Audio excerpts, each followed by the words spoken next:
Mel-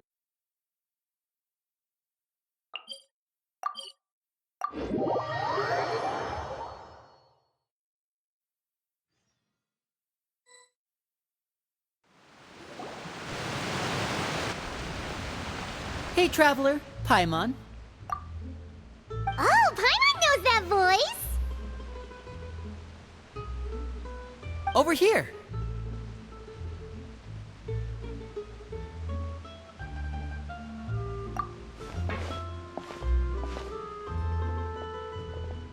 To borrow one of the more popular turns of phrase at the moment, this appears to be quite the fated reunion. Running into you two out of the blue like this has really made my day. I certainly wasn't expecting it. You can say that again. What brings you to Poisson? Wait, Paimon's got it! You must be here for one of your magic shows, right? Actually, we've run into a bit of trouble on the home front, so Father arranged for us to stay in Poisson for the time being. Oh, are Lynette and Fremine here too? Yep, along with most of the other members of the House of the Hearth. You may have noticed Poisson seems a bit more crowded than usual. So you're saying nearly the entire organization has moved to Poisson? Sounds like you run into way more than just a bit of trouble. What's really going on? Well... Since the two of you are so curious, perhaps I can fill in the gaps. You scared Paimon half to death! Father, you're here. You know... on second thought, maybe we don't need to know. It's all probably super confidential House of the Hearth stuff, right? We totally weren't trying to pry or anything. No need to be nervous. I could sense your genuine concern from your conversation just now. Of course, I can also understand your confusion. Sending so many Fatui here to Poisson, it's only natural that some might suspect an ulterior motive to be involved. I understand. I'm well aware you've had your fair share of confrontations with the Fatui in the past, and I can't exactly guarantee that we'll remain on good terms in the future. As for right now, however, I would say we have little reason to be at odds, wouldn't you agree? The House of the Hearth could stand to be more open with those who have worked so closely with us in the past. As for the issue at hand, well, it hardly relates to any ulterior motive. To be frank, it all stems from a certain rumor circulating around the House of the Hearth. It's an internal matter. What sort of rumor? A rumor that a certain phantom child is hiding away in the House of the Hearth. A phantom child? Ooh, just hearing the name is giving Paimon the creeps. A spirit that should have long ceased to exist is lurking in the shadows of the House of the Hearth. So I decided to bring the children to Poisson before continuing to investigate the situation. I expect I should be able to track down the spirit fairly quickly. After that, it's just a matter of resolving the situation, if you will. It shouldn't be much trouble at all. If you're curious, or if you still have some concerns, it might be advisable to stick around for a few days. I'm sure the children would be exceedingly pleased to welcome some visitors. Lenny, I'll leave you to entertain our guests. I have some matters to attend to. Of course, Father.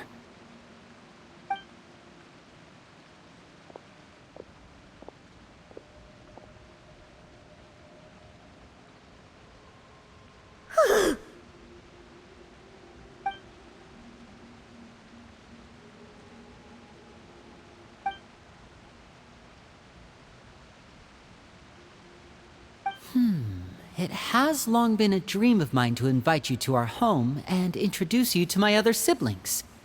You're quite well known in the organization already.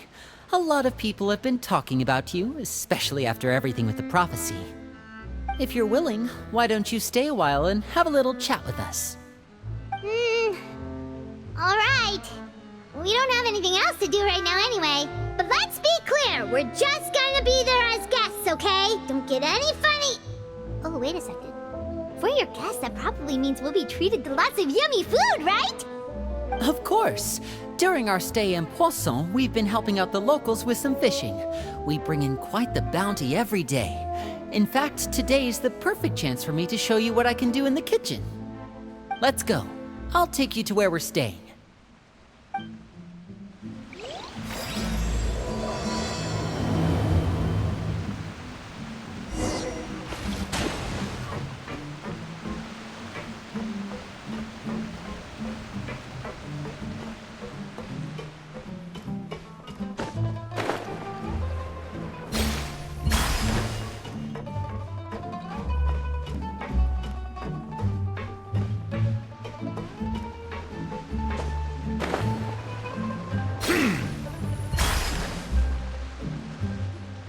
We rented this house from one of the locals to use as a temporary base. I'll come back later and tidy up a bit. After that, it should be all ready for you to stay in tonight. Awesome, thanks! So, where are we off to now? Well, when I happened to run into you two earlier, I was actually in the middle of distributing some supplies. With this many people staying in Poisson, we have to bring in outside supplies every now and then. I should probably make sure the rest of these provisions get delivered. Otherwise, people might start to get antsy. Okay, we'll come with! There are all sorts of rumors about your organization floating around out there. Paimon's not sure if she could even take a wild guess as to what's true and what's not. But now that we finally have the chance to see a day in the life of the house, we can take a good look at how you operate! Well, you're more than welcome to come along. Just follow me.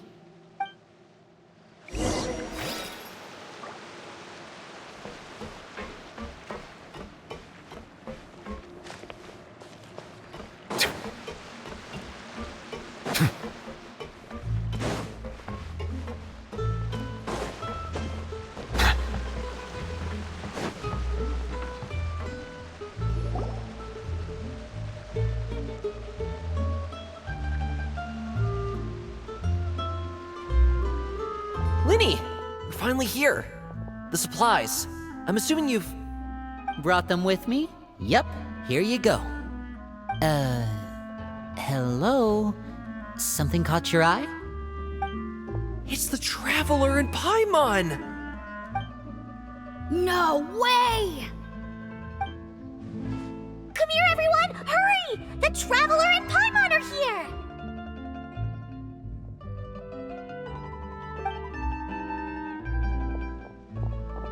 One at a time, please. Don't crowd around them all at once. We don't want to scare off our guests now, do we? Oh, it's all right! Gotta say, Paimon didn't realize we were this famous. Of course! Father and Linny have told us so much about you. Father told us about how you helped Linny.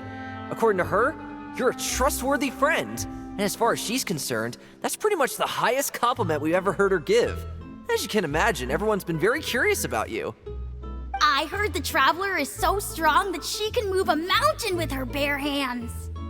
I heard Paimon eats so much that she can clean out the entire pantry at Hotel Tabor in just 3 days.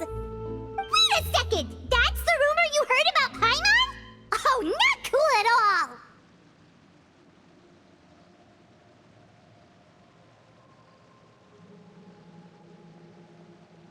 Oh, wait! When guests visit, you're supposed to give them gifts and stuff, right? Oh, we don't need something like that. Besides, we don't have anything to give to you. Come on, we insist. I can give you some of my new potions. Just pick your poison. And by that, I mean medicine or actual poison. I've got both. Huh? Or maybe Shaplo can teach you guys about stealth! He's super good at it! He's never been caught. Ah, now that's not a bad idea. I know you usually prefer to fight head-on, but it never hurts to expand your bag of tricks, right? When it comes to eliminating your enemies, staying quiet can go a long way. Trust me, I would know. I was poisoned not too long ago, and I'm still dealing with the after effects. So I'm not quite as good as I was before, but I can still give you some pointers. Wait, when you said gifts, I didn't think you meant poison and stealth tactics. But those are the best things we can give you. You don't like them? Ooh, how about this? Tell me the name of someone who really annoys you, and we'll teach him a lesson for you. All right, Fold, Selwar. I think that's enough suggestions for now. When it comes to being a good host, it's the thought that counts. You don't need a physical gift to make our guests happy. In fact, pestering them with suggestion after suggestion might make them more annoyed than anything. I would say your enthusiasm has certainly gotten across. Really? Awesome! It's been so long since we have had guests to play with. If there's anything you need, just let us know. Yeah, especially if it's poison or something. I've got all sorts of potions for that. Well, we'll talk to you all later. We've still got supplies to distribute. All right, see you later.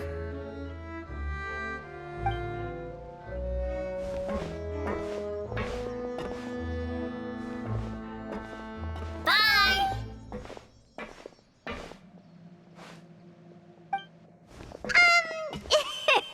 Lenny, about all that poison and stealth tactics talk just now. Scared you, did it?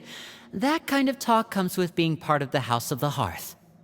When Foltz was really young, he strangled all of his family pets, just out of curiosity. He was labeled a dangerous problem child and was abandoned by his family. Elwar has an unnatural obsession with potions. Father has forbidden her from trying all the different concoctions she comes up with, but she still tries to test them in secret. You really have to keep an eye on that one. Chaplot is around my age. While I'm mainly responsible for collecting intelligence, he handles surveillance. He's very passionate about his work and has no reservations about taking on some very difficult missions.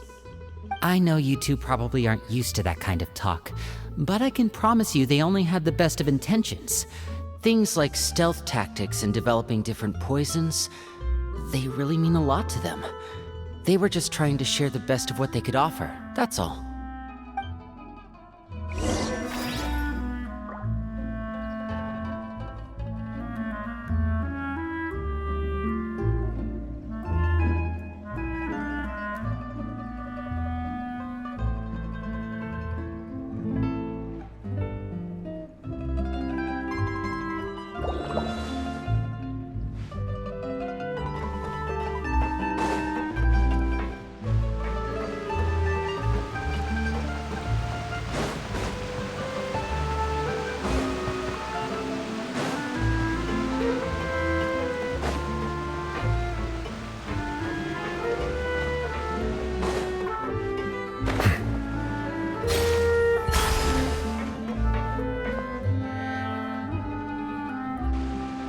Filio, supplies are here. Thanks. And who are these two? Outsiders? allow me to introduce you. This is the Traveler and Paimon. Oh, you're the famous duo I've been hearing so much about. It's nice to meet you. I heard you've traveled to all sorts of places. Is that true? Of course! We're making our way all across to that! Oh, good for you. You must be pretty familiar with Fontaine by now, then. Have you seen the new opera that started running recently? I think it's called...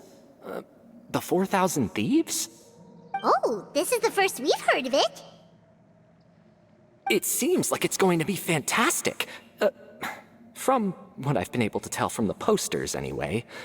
You should definitely check it out if you have the time. Oh, and there's The Blind Maiden, too. That one is supposed to have audience interaction. Seems pretty interesting. After this mission is over, I think I'll go get a manicure. Oh, maybe I should dye my hair. Wonder how much it'll cost.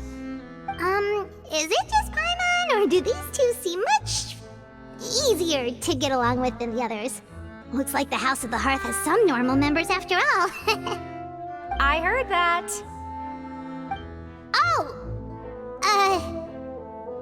Oops. I'm guessing you're referring to Foltz and the others? Yeah, we're definitely not all like them. I bet those crazies are practically foaming at the mouth right now. I'm sure they just can't wait to get back to Snezhnaya to carry out the plan. That's enough, Filial. Don't talk about family members behind their back, right? Whatever. Let's go. Guess this is goodbye then. If you ever have some time, we should go see the opera together.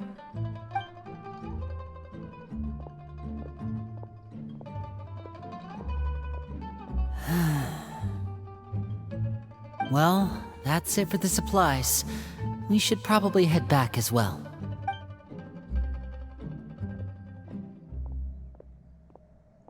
Well, they didn't seem too happy with each other. Seems like there could be something more going on here. You're right. We're only here as guests after all. Oh, Linny's getting super far ahead. Come on, let's catch up.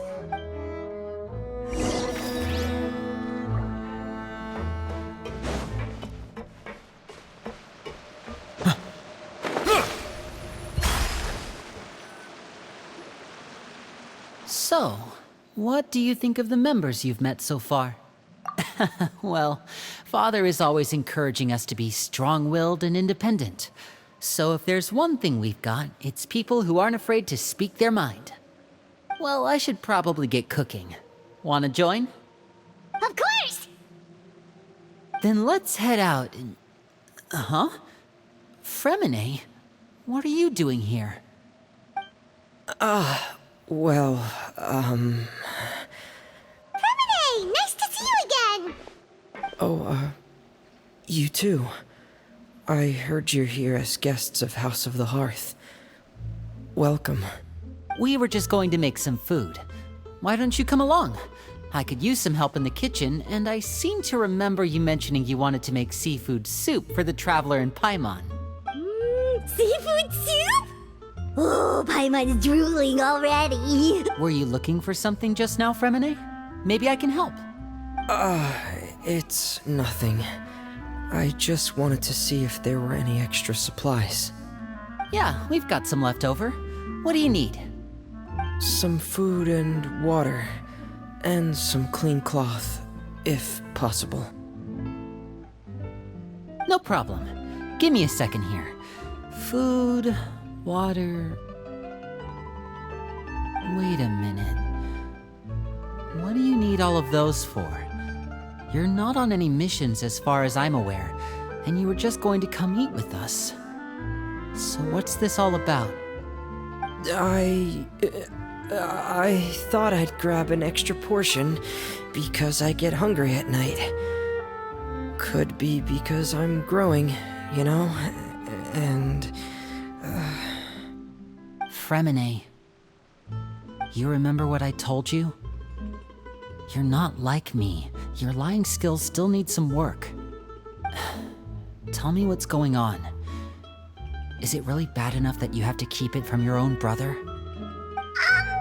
Maybe it'll be better if we gave them some space. This is the first time I've seen that kind of look on your face. Whatever happened, does it have something to do with Father? Yes. Just follow me.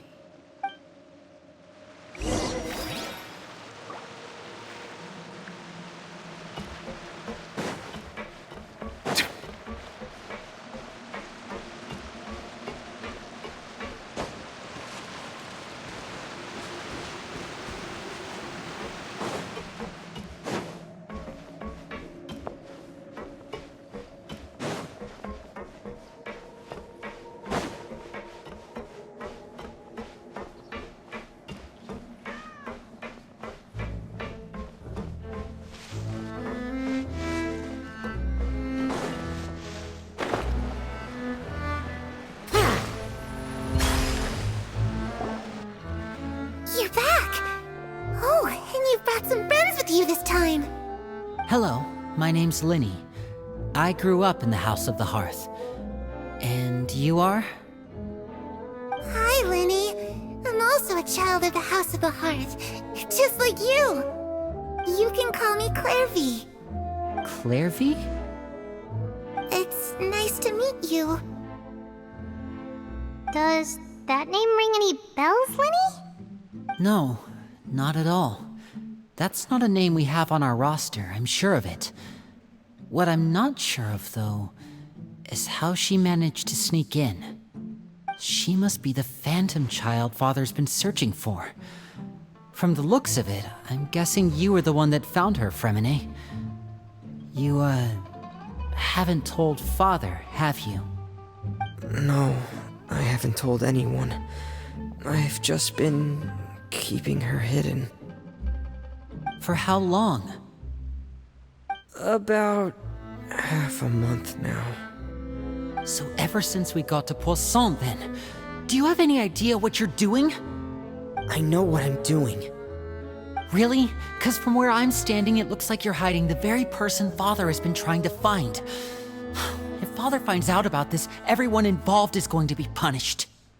You know the rules of the house, Fremine. I know you do. Father doesn't tolerate any form of betrayal. So why are you doing this? I've thought it through. And I just can't hand her over like that. Linny, don't you remember last year? Chaplot nearly died after getting poisoned during that one mission. He wasn't able to get back before the poison started taking effect, and not a single person was there to help him. That night, while I was sleeping, I heard a voice telling me to go save him. I opened my eyes, but I couldn't find the source of the voice. I thought maybe I was just hearing things, but I went to look for him anyway. Luckily, I got there with enough time to save his life. That feeling of being haunted, of hearing voices, it's happened many times in the House of the Hearth. I'm sure you've noticed. So what you're saying is, that was her? She was the one who spoke to you that night? Unless there are other spirits roaming around the House of the Hearth, I don't think there's any other possibility. If Clairvy were our enemy, it wouldn't matter whether she was a spirit or an actual child. I would have acted without a second thought, because that's what Father ordered us to do. But she's been living with us, helping us from the shadows all this time. I think that makes her family. I couldn't just hand her over to be dealt with. Not when there's so much we still don't know. So what's your plan then? You can't keep her here forever. Someone is bound to find out eventually. I haven't thought that far yet. I don't want to disobey an order from Father, but I also don't want to put Clairvy in danger. Come with me. There are a couple things I'd like to say to you in private.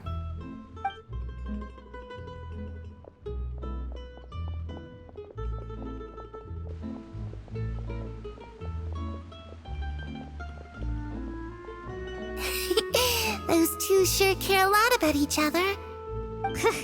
Well, they got a funny way of showing it.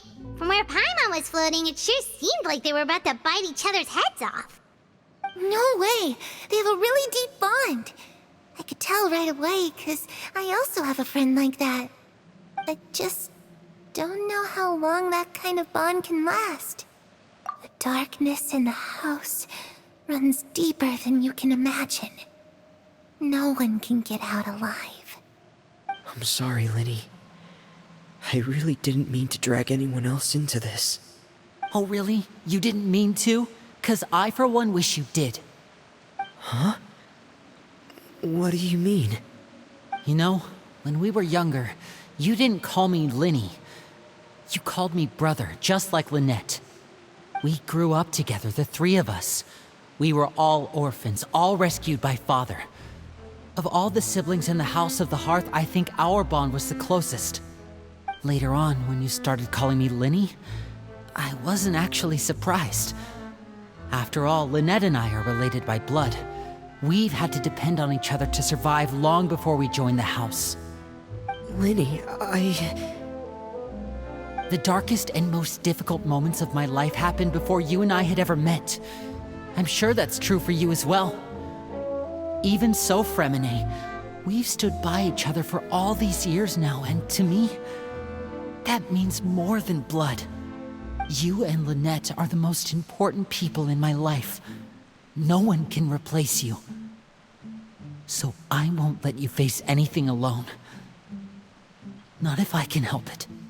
Oh, looks like things are getting kinda heated between Linny and Fremine. Maybe we should go check on them. Oh, it's raining. I should put my clothes on.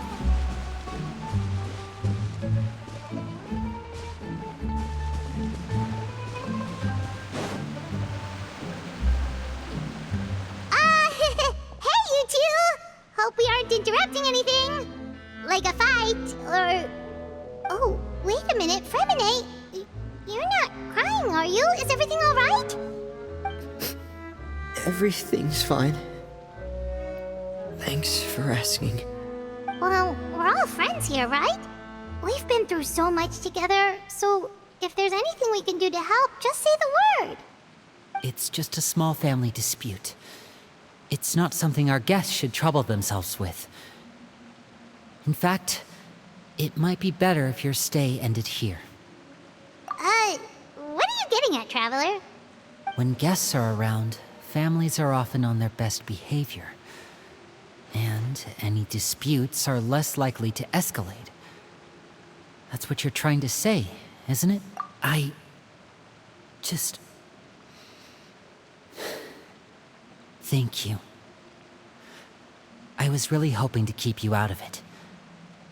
But even if I could think of some other reason to turn you away, I'm not sure I could convince you. I know things could turn dangerous, so I promise you this. From now on, I'll protect you like my life depends on it. Me too. Well, back to the matter at hand then. If we don't plan on handing Clairvy over to Father, then our only other option is to solve the mystery of her identity before Father is able to track her down. That means finding out where she came from and what she's doing here. Then we can send her on her merry way and pretend like none of this ever happened. I've tried that already. And? And... nothing. I tried taking her somewhere really far away, but... after some time, she just reappeared. She even came with us all the way to Poisson. It seems like wherever the house is, she follows. I don't know much about spirits. Do you two have any ideas? Let's see here. Paimon remembers hearing something like, if you fulfill a spirit's last wish before they died, they'll let go of whatever's keeping them here and return to the ley lines. Oh, it's just that Paimon doesn't really remember where she heard that, so it's not guaranteed to work or anything. Well, sounds like it's worth a shot. Guess that means we should go ask her about her wish. But first, Fremine, I need you to promise me something. What is it? I need you to promise me that this will stay between the two of us. We're the masterminds behind this whole thing. No one else gets involved. Can you do that for me? Of course. I promise. All right. Then let's seal the promise just like when we were kids. Fist bump on 3.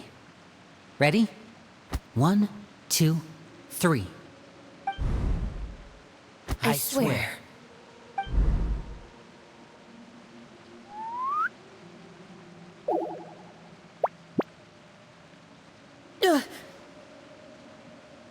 Whoa! Lynette! But what a surprise! What brings you here, dear sister? And, when exactly did you get here?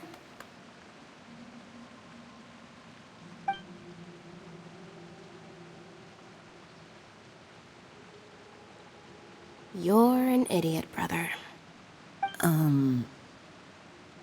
And you too, Fremine.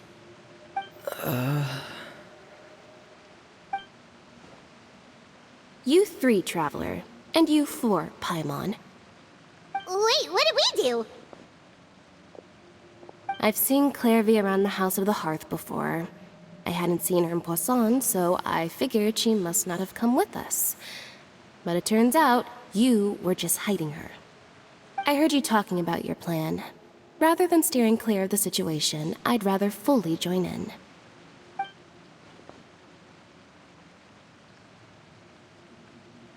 If you don't agree, I'll have no choice but to report everything back to Father. Simple as that. You're not giving us much wiggle room here, Lynette. Well, I guess we're all in this together then. After we talk to Clairvy, we'll figure out our next move. There's no time to lose. Let's go.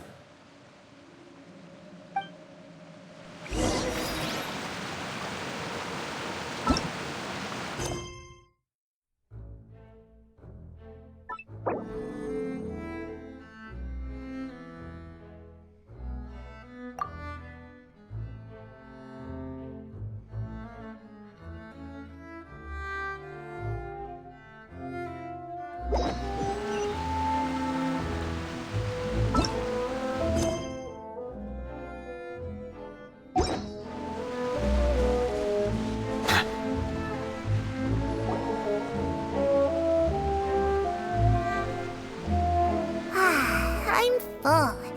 Thank you for bringing me this food, you guys. She said she's full, but the food doesn't look like it's even been touched.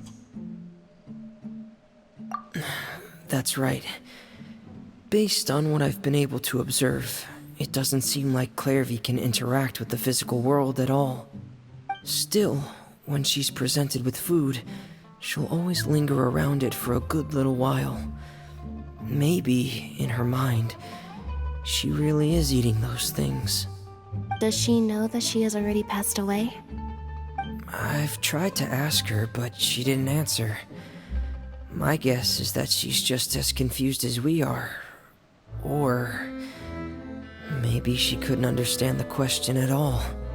Clairvy, if you've got some time, I'd like to ask you a few questions. Sure. Oh, another new friend. Hi, I'm Clairvy. Hello. Clairvy, how did you join the House of the Hearth? Huh? Isn't it the same for everybody? The knave brings you here and then you can't leave. It's just that your name, it's not on the roster. And I've never seen you before. The roster? Oh, I get it now. I think there might be some things you don't know about this place.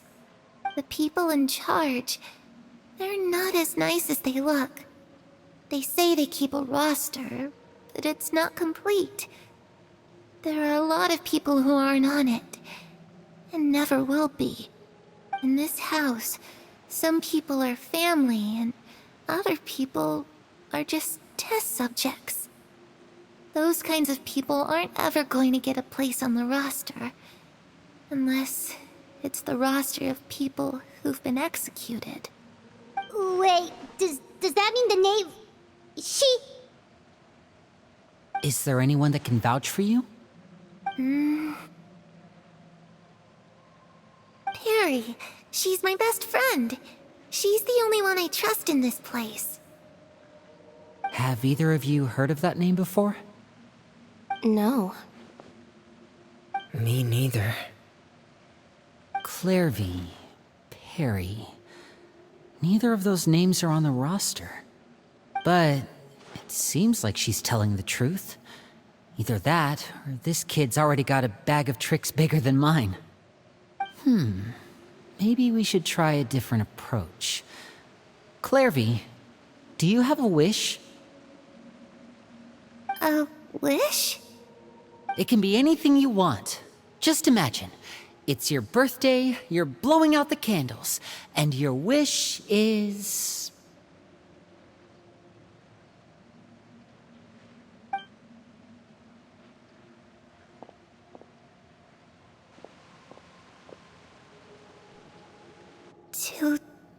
To go outside, where the sun can find me. That's it? Well, that sounds easy enough. The darkness in the house runs deeper than you can imagine. No one can get out alive.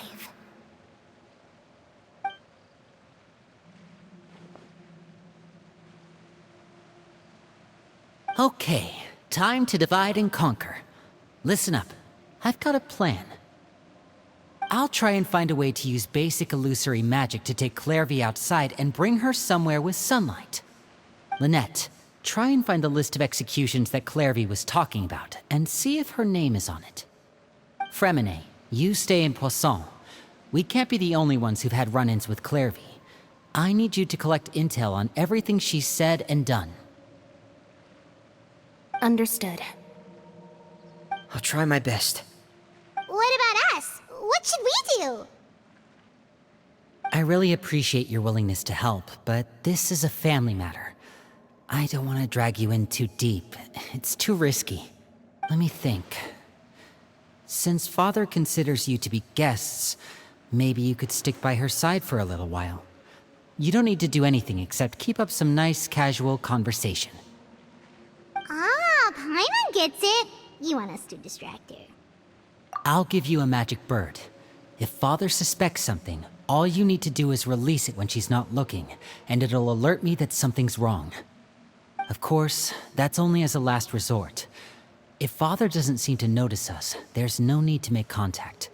We'll reconvene here tonight after all's said and done.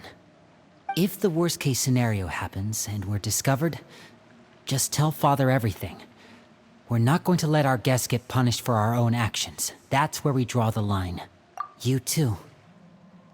Okay, this is where we part. Father should be at the beach nearby.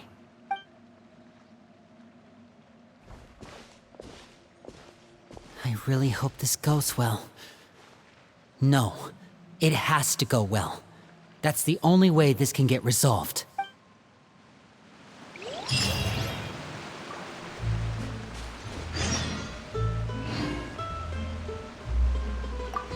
Clairvy, I'd like to take you somewhere. Is that okay with you? Sure. Where are we going?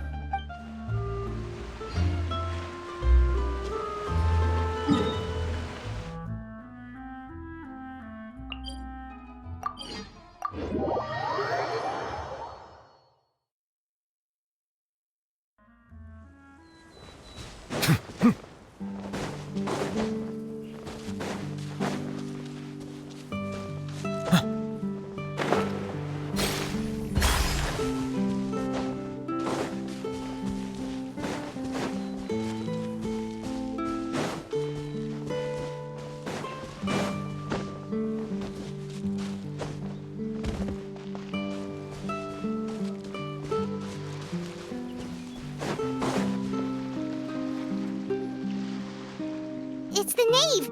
And child! Hey, aren't you supposed to be in Snezhnaya recuperating? What are you still doing in Fontaine? Oh, it's you two. I didn't expect to run into you here. I was unconscious for quite a while after the fight in the Primordial Sea.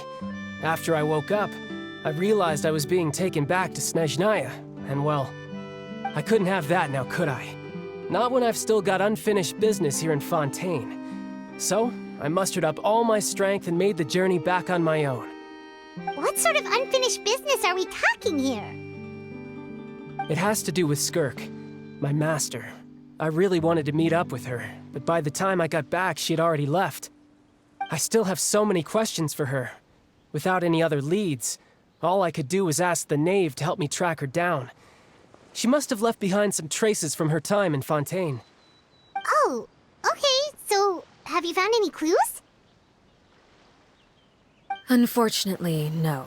While the House of the Hearth is adept at collecting all manner of intelligence, certain existences can still manage to escape our purview. Basically, unless Master feels there's a need to meet with me, she's not going to be found. But that problem has an easy fix. I just need to become stronger, and then... Paimon thinks you should focus on getting better first. The worst of it is over. It's all thanks to that one kid from the House of the Hearth. Elwar, I think her name was. She gave me a bunch of random potions to drink.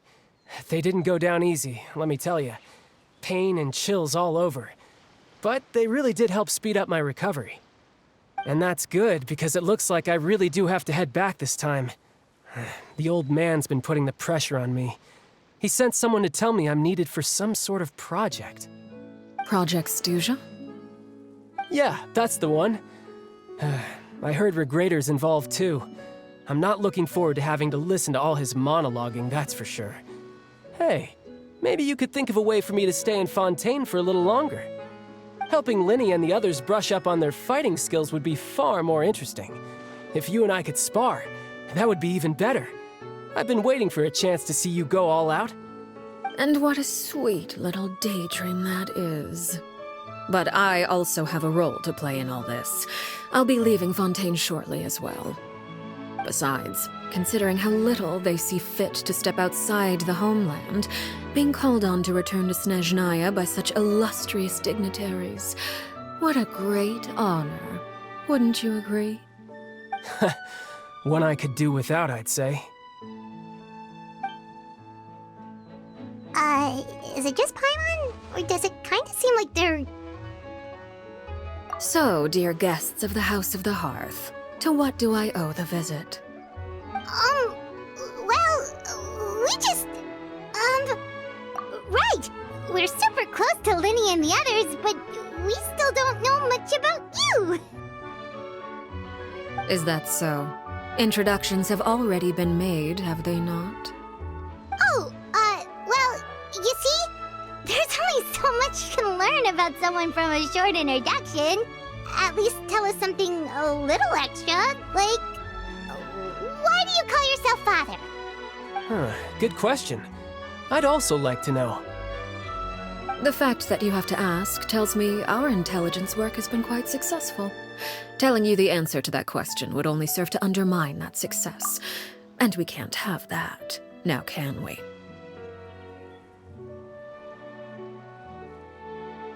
Spoken like a true diplomat. That was some expert sidestepping right there. Well, if there's nothing else, I think I'll take my leave. I still have a small matter to resolve at home. Wait, don't go!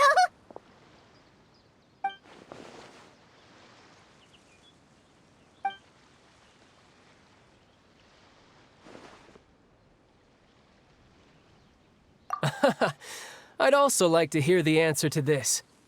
I've met some of the members of your organization, and they all seemed like really good kids. They actually reminded me of Tonya and Tusser. Which, by the way, if you ever betray them, I'm just letting you know, I won't let you off easy. And why would I betray them? Well, you've already betrayed the House of the Hearth once, haven't you? At least, that's what I heard.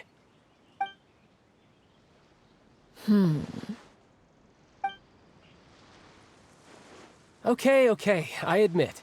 That's just what the old man told me. The rooster, I mean.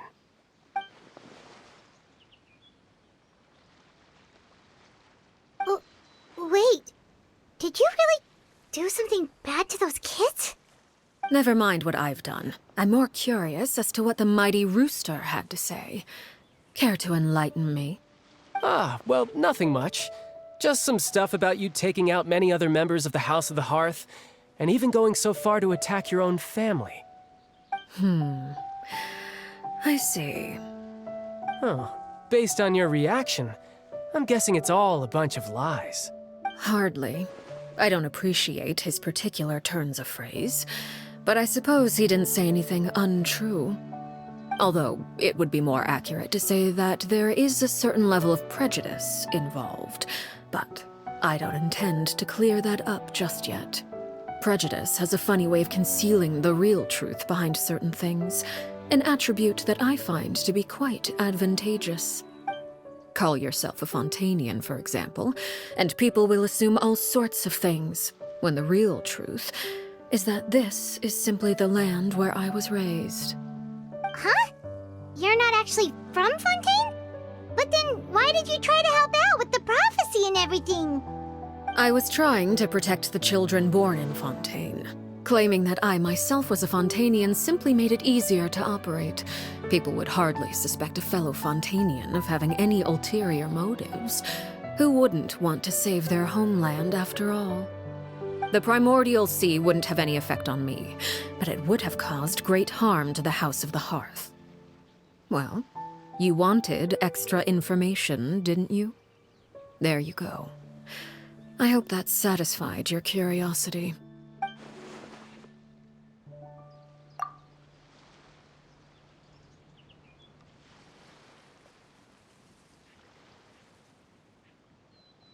So, you stayed in Fontaine for the kids. I guess I was wrong to believe you'd betray them. Apologies. Looks like I was holding on to some prejudices myself. Good. Like I said, I like it when others have misconceptions of me.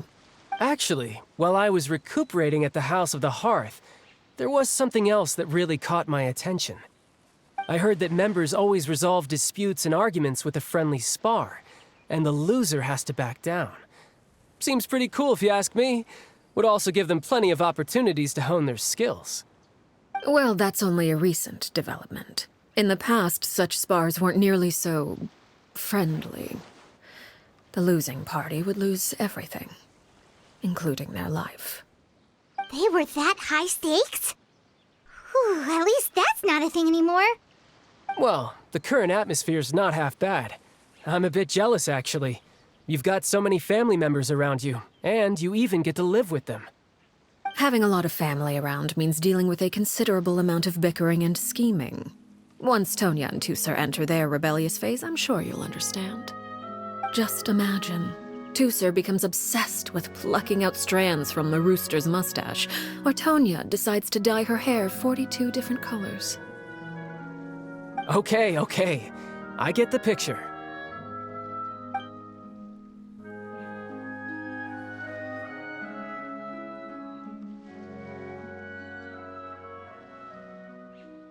Well, would you look at the time? I should probably get going. Traveler, Paimon, I'm not sure where our paths will cross next, but the next time we run into each other, we should definitely try and find some time to spar. Again,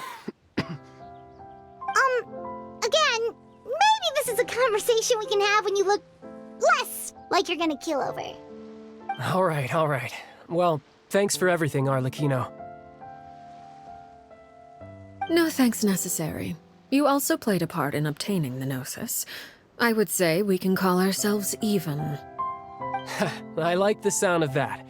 Well, I'm off. See you all some other time. We should probably get going too. Do you want to head back with us? Oh? You want me to leave so soon? Well, you see, I'm rather enjoying the evening breeze. If you don't mind, I think I'll stick around for a bit. I have some things to think about. Apologies for not attending to you like a proper host. Please forgive this slight. I do hope you'll have a pleasant stay. We managed to keep her distracted until nightfall. Good thing Child was there to keep the conversation going. You don't think she suspected anything, do you? Oh, I wonder if Liddy ran into any issues. Let's hurry back and see how everything went. Oh? You decided to stay a little longer? Let's take in the ocean view together, then.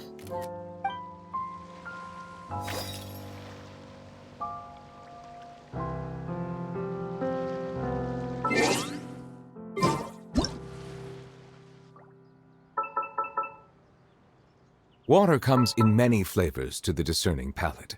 Mondstadt's water is crisp and pure, while water from Liyue has an enduring aftertaste. In Inazuma, the water possesses a depth of flavor unlike any other. Sumeru's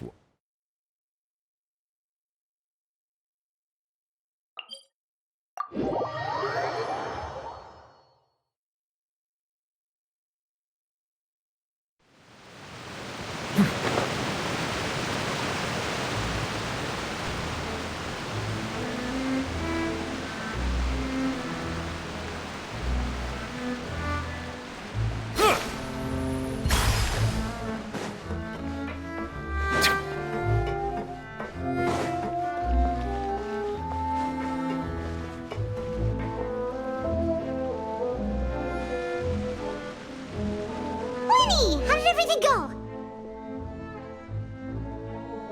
Well, long story short, we ran into a small issue.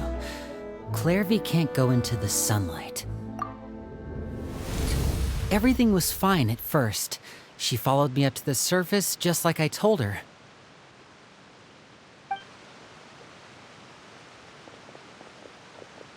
But as I led her out of the shadows and into the sunlight, she vanished. I turned around and there she was, standing at the edge of the shadows, silently watching me. Huh. Maybe she's afraid of sunlight, or... No, it wouldn't be her wish if that were the case. Well, we could always try pushing her into it. Oh, true. I've pretty much tried it all already. Nothing worked. Eventually, the sun went down, so all I could do was bring her back here. How did it go with you, Lynette? Good. I've got the list. It's right here. Really? Well, what are we waiting for? Let's take a look!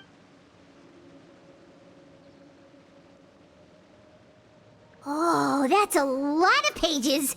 Oh, it's gonna take forever to get through it all. We can each take a section. Here.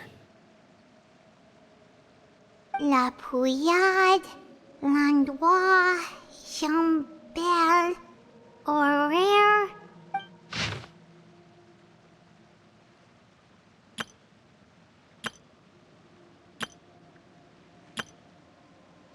Oh, yikes. That Horaire guy has a huge scar on his face. He's kinda giving Paimon the creeps. I've met him before. The scar is from an injury he received during a mission. I still remember him joking with me about it. He said any future lover would take one look at him and then lose all interest. Did he say anything else? Well, I asked if there was someone he was interested in. He said no, and that's where our conversation ended. It was only later that I learned he really did have someone he liked. He risked everything to escape so he could be with her, but it didn't work. One day, Father asked to see him, and, well, I never saw him again after that. Wait, so that means the knave, It may seem cruel, but it's just one of the rules of the house. Betrayal is not to be taken lightly. We know too many secrets to come and go as we please. So, if you do try to leave, you pay with your life. Her name's not here, huh? Well, that's not too surprising. It doesn't seem like this list is complete. It only contains records dating back around 5 years. Let's shift our attention then. Fremine, were you able to find anything out? Fremine. Sorry. I was thinking about something. I managed to talk to quite a few people, but I couldn't help but notice that the atmosphere in the house was a little... strange. Strange. Yeah, I mean, I know there have been arguments in the past, times when people haven't gotten along. Chaplot and Filiol are a good example of that. Oh, those are two of the people that we met while delivering supplies. Paimon can see how they might not get along. They had very different vibes, and their, interests seem to be pretty different as well. That's to be expected, actually. Father brought us all here, shared her knowledge with us, taught us how to fight. That's one thing we all share. But that's also where the similarities end. Not all of us feel the same desire to stay here. As members of the House of the Hearth, we're also considered part of the Fatui. And to a lot of people, that's an identity they never asked for. Certain members get older and realize they want something else for themselves. But considering the rules of the House, most people would never say that out loud. People like Chaplot and Foltz are loyal to Father and her vision. They're proud to be part of the Fatui. Filiol and Nantoy, on the other hand, well, they aren't quite as enthusiastic. These kinds of conflicts have always been there. It's not like Father is in the dark about any of this. Well, that's true. But it just feels like things have gotten worse lately. Filiol and the others, it seemed like they were meeting in secret to talk about something. I can't say for sure, but I think they've met Clairvy. You think she's been inciting them to act out? No, not exactly. But I wouldn't be surprised if she said something to them about the darkness in the house and how deep it runs. She's told me about it before. Experiments being run on children. People being used as pawns on the battlefield without so much as the strength to survive. And they just believed all that? Without any evidence? Clairvy's words probably gave them the excuse they were looking for. Whether they actually believe them to be true is secondary. This is all because of Project Stuja, isn't it? Whoa. Hold on a second. What's this Project Stuja all about, huh? This is the second time it's come up now. Sorry, but I'm not sure of the details either. I only know what Father has told us, which is that it's something the Rooster and Regrader have been working on together. Apparently, it has to do with the Fatui's strategic plan for the future. Because the House of the Hearth was so successful in obtaining the Gnosis, we now have the honor of playing a key role in Project Stuja. Wait, but isn't that a good thing? Key role is just another way of saying dangerous role. To us, the whole thing is an inconvenience. Father thinks so too, but she's in no position to refuse. Their plan isn't exactly unreasonable, and they've been funneling the house a lot of funding. It's just that we'll lose a lot of members in the process. Participating in the plan, it's an honor in name only. What they're really trying to do is subdue us. The existence of an intelligence organization outside their control makes them feel uneasy.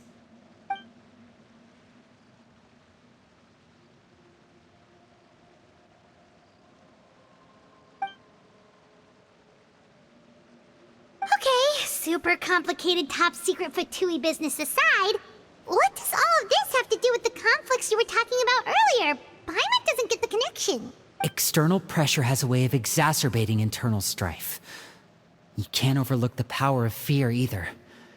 People are afraid of dying, and that fear is often the impetus for a lot of stupid decisions. I thought resolving the Clairvy situation would make everything go back to normal. But it looks like things are more complicated than I thought. If we leave Filiol and the others to their own devices, sooner or later, Father will be forced to take action. We can only focus on one situation at a time, brother. You're right. Even if we confront Filiol and the others, it won't do any good. It might even make matters worse. We should focus on Clairvy for now. Well, it's getting late. We should head back and get some rest. We'll try again first thing tomorrow. Lynette, you stick with me this time. Fremine, keep a close eye on Filiol and the others. Make sure they don't do anything they'll regret. Good work today, everyone. Have a good night, and I'll see you tomorrow.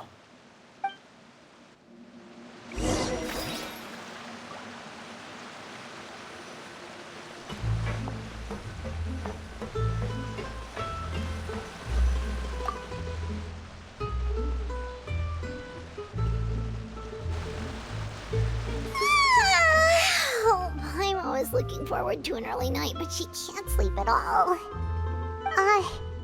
Hey, you don't think the knave will be too angry with Linny and everyone if she finds out about all this, do you?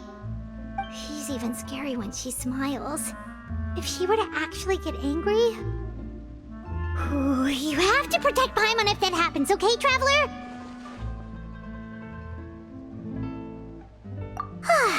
Trust is ever, Traveler. Look! Look over there! Quick! Let's catch up with her before anyone sees!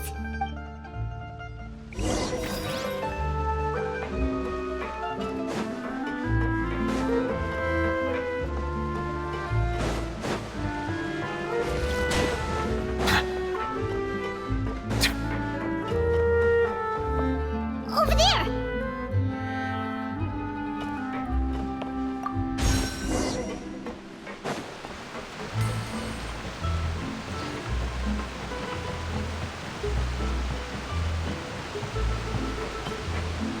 Oh, where is she going? Oh, if someone sees her, we're toast!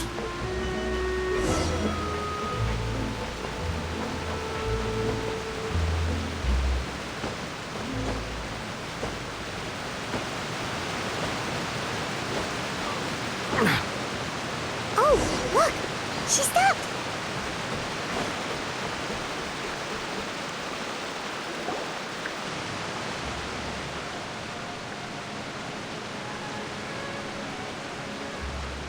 Clairvy! Shh. I opened the window while no one was looking. Look how pretty the outside is. If only I could have more than this. You probably think I'm being silly, huh? All this hopeless resisting. It's better to dream of what I could have than try to make it a reality, right? Please, help us get on the same page here, Clairvy. We need you to tell us what you know. Can you do that? Sure. Although, after you hear all this, I think you might regret that decision. Everyone in this family is nothing more than a tool, something to be used and exploited. We're all expendable, including me. As long as you're useful, you get to stick around. Lose your value, and you're handed over to the doctor, experimented on, and given a fate worse than death. I've seen it happen again and again, and I've had enough. You're saying the knave did all that? It's just, that doesn't seem like something she would do. She's scary and all, but it seems like even she has lines she wouldn't cross. I knew you wouldn't believe me. Everyone thinks she's a good person. They all think of her like a real mother. Mother? But she doesn't deserve that title. She's disgraced it and tarnished it. And if I had things my way, I'd never see her again. If only Perry were here, she'd understand. Perry. There's that name again. Also, Paimon's getting a strange feeling. It almost feels like she's not really here with us. Paimon can't tell if she's actually talking to us or if she's mistaken us for someone else. Well, in any case, it seems like she really needs someone to talk to. We should keep her company for a little longer. She looks so young. But it seems like she's been through a lot. It's getting windy. I should close the window. Ooh, look at the moon. Isn't it pretty? Hey, wanna hear a secret? I heard that if you look up at the night sky in Snezhnaya, you can see the aurora. It's supposed to be super pretty. Even prettier than the moon tonight. Perry and I promised each other that once we're older, we're gonna go see it together. But I can't find her. I'm worried she's also been... No, that wouldn't happen to her. She's special. Mother likes her a lot. We should really go talk to Mother, but we just fought. She doesn't want to see me, and I'm too scared to face her. What should I do?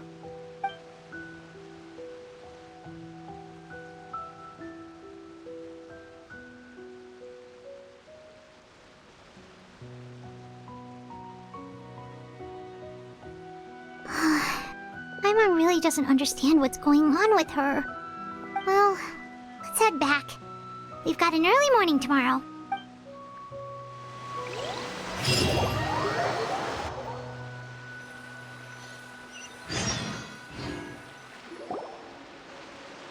All right, looks like we're all here. Let's go ahead with the plan. Oh? What is it? What makes you ask that? Well, we kinda ran into Clairvy last night, and that's what she told us. We met the doctor back in Sumeru. He's super dangerous, and he's done all sorts of bad things. It's possible that Father and the Doctor have had certain dealings, but I don't think Father would work with him. We're not really on the same side, so there's not a lot of trust between them. That doesn't exactly set the stage for a successful partnership. I did hear, though, that when Father first became a Harbinger, the Doctor offered to work with the House of the Hearth. Father rejected most of his proposals, except for one. It had to do with some sort of secret experiment. Secret experiment? Could that be what Clairvy was talking about? I don't think so. I don't know any details about the experiment itself, but I do know it's an entirely independent operation. The Doctor only proposed a direction for the research. That was the extent of his involvement. I still don't think that counts as working together. The details of the experiment are confidential, but complete records are kept on all participants. That doesn't seem to be the case with the situation Clairvy referred to. I know you don't agree with some of the Fatui's methods, and I'm not asking you to. But I am asking you to trust us on this. The House of the Hearth has its own principles. There are certain lines we're not willing to cross. Alright, that's good to hear at least. Clairvy seems to think the Knave and the Doctor worked together to do something horrible. If that turned out to be true, Paimon doesn't know how we would even face you guys. It's just that it doesn't seem like Clairvy is lying either. The easiest thing to do would be just ask the Knave directly, but Paimon doesn't think she'd tell us. Father didn't come back last night. She's probably still near the shore. We'll be counting on you to distract her. Lynette, you're with me. Fremine, you know what to do. Be on your guard, everyone. All right, let's get to it.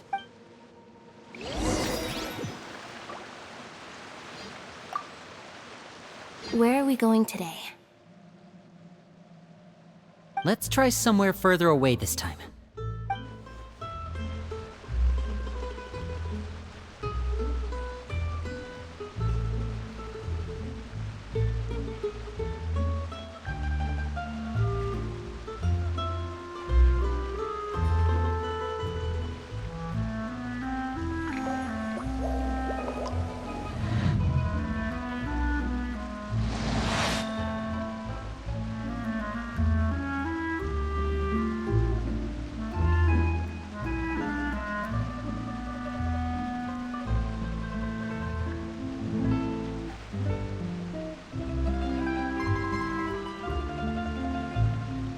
Melusines are beautiful creatures.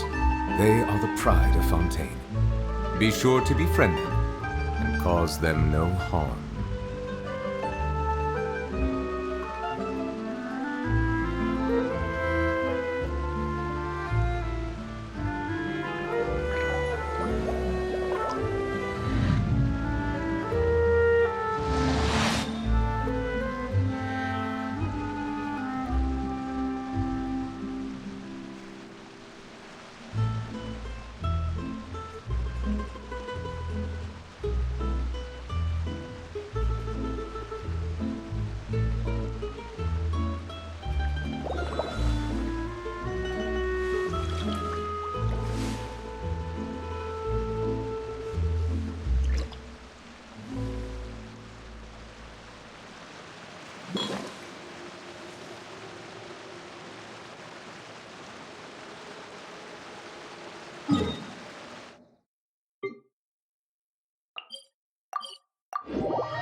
Ah, it's you two again.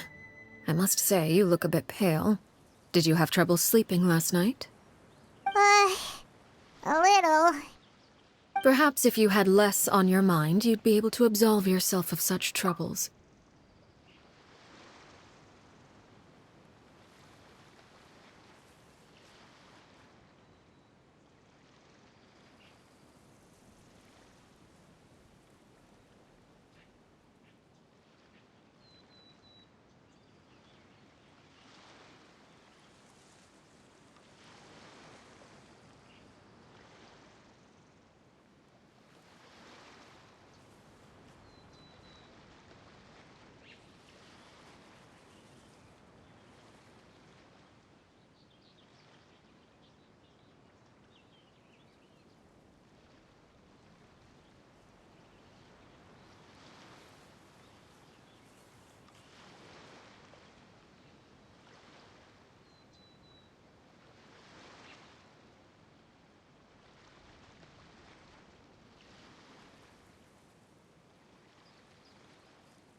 So what are you planning to do now?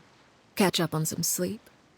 Or should I give you some time to rack your brain for a topic to discuss before I ask any questions? Although I must profess to being curious.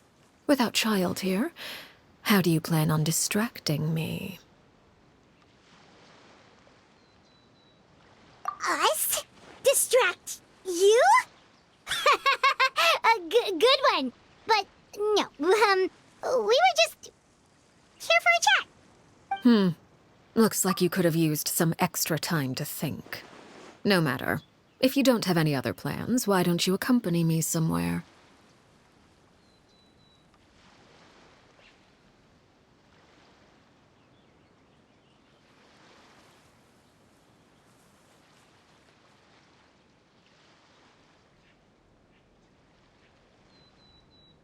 Don't worry. I'll be sure to steer clear of any scheming children. The ocean breeze is sure nice today. Children always think they can hide things from the grown-ups. But nothing gets past me. Least of all a little scheming. I think I'll let them have at it for a little longer. I can be very patient. Well, I'll leave you to think things over. If you're so inclined, meet me outside the Palais Mermonia. Good things come to children who do as they're told. So I do hope you decide to tag along. If only for your friends' sakes. What should we do? She clearly knows about everything we've been doing, and Paimon doesn't think it'd be a stretch to say she was threatening us just now.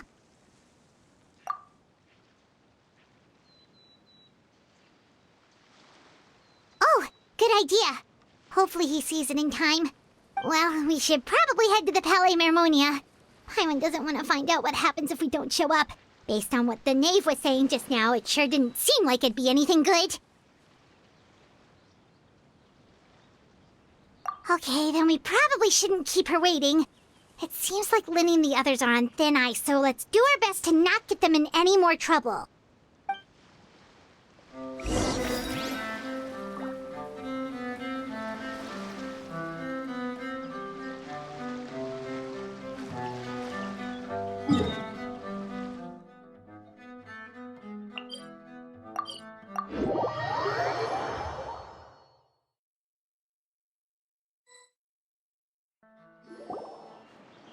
Seeing as we still have some time before my meeting, we might as well enjoy some pleasant conversation while we wait. I'm glad to see you get along with my children. Being surrounded by good companions is necessary for a child's development. You're not planning on doing anything to them, are you? I assume you're referring to Linny, Lynette, and Fremine. Although, there's that situation with Filial and Nentoy as well. It appears quite a few people have been acting out lately. No matter. I'm not one to discriminate. All those who betray the house meet the same fate. There are no exceptions. Does that mean you're going to kill them? Oh, are you here to beg for their lives? I'm sorry to disappoint, but the rules of the house change for no one. In my organization, everyone is responsible for their own actions. But don't you care about them at all? They really respect you. They even call you father. You must feel something for them. Any organization in which feelings come before principles is one destined for ruin. The House of the Hearth is hardly an exception. You could say our principles are more stringent than most. Perhaps I can offer you this consolation at least. As our guests, you two will not be held accountable along with them. I would imagine Linny, Lynette, and Fremine will be able to keep their lives. As for Filial, Nentoy, and the others, I'm afraid there's little I can do. They can try to escape, but once you know our secrets, there's no getting out alive. But that's awful. Ah, you seem concerned. Out of consideration for my guests, I suppose I could turn a blind eye for a little longer.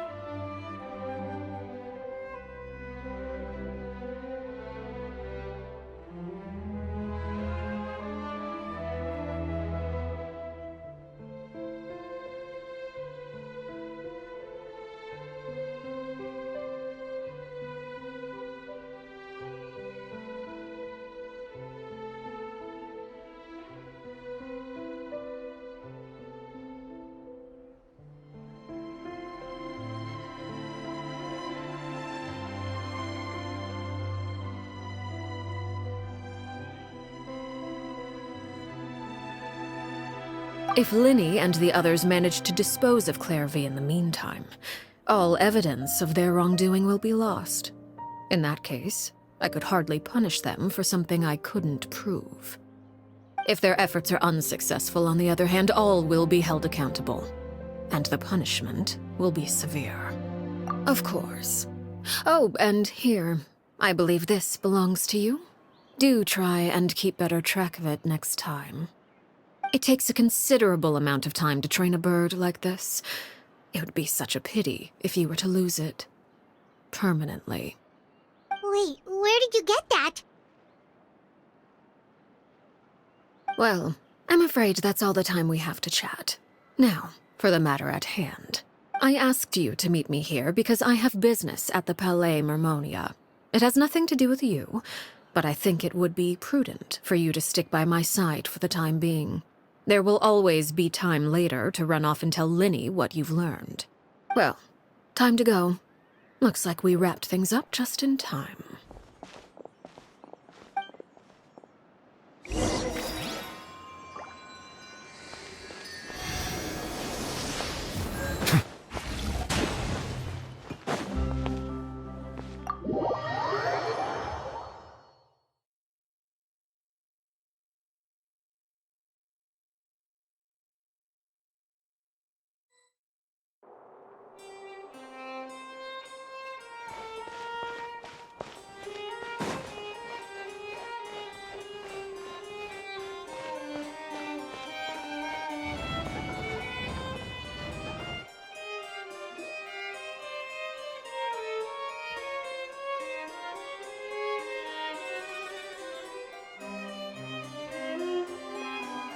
It's been a while, Monsieur Neuvillette.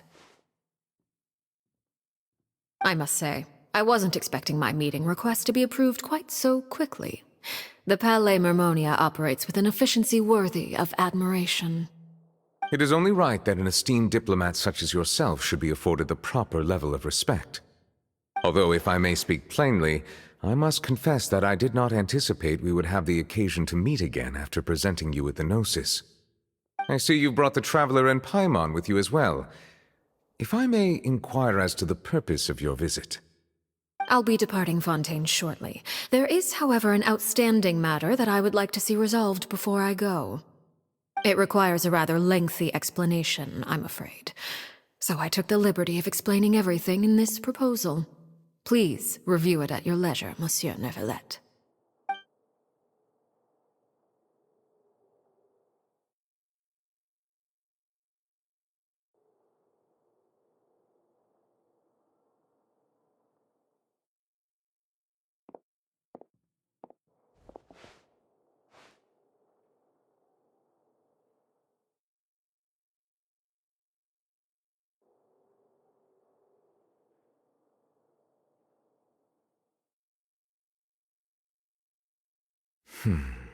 I understand your request.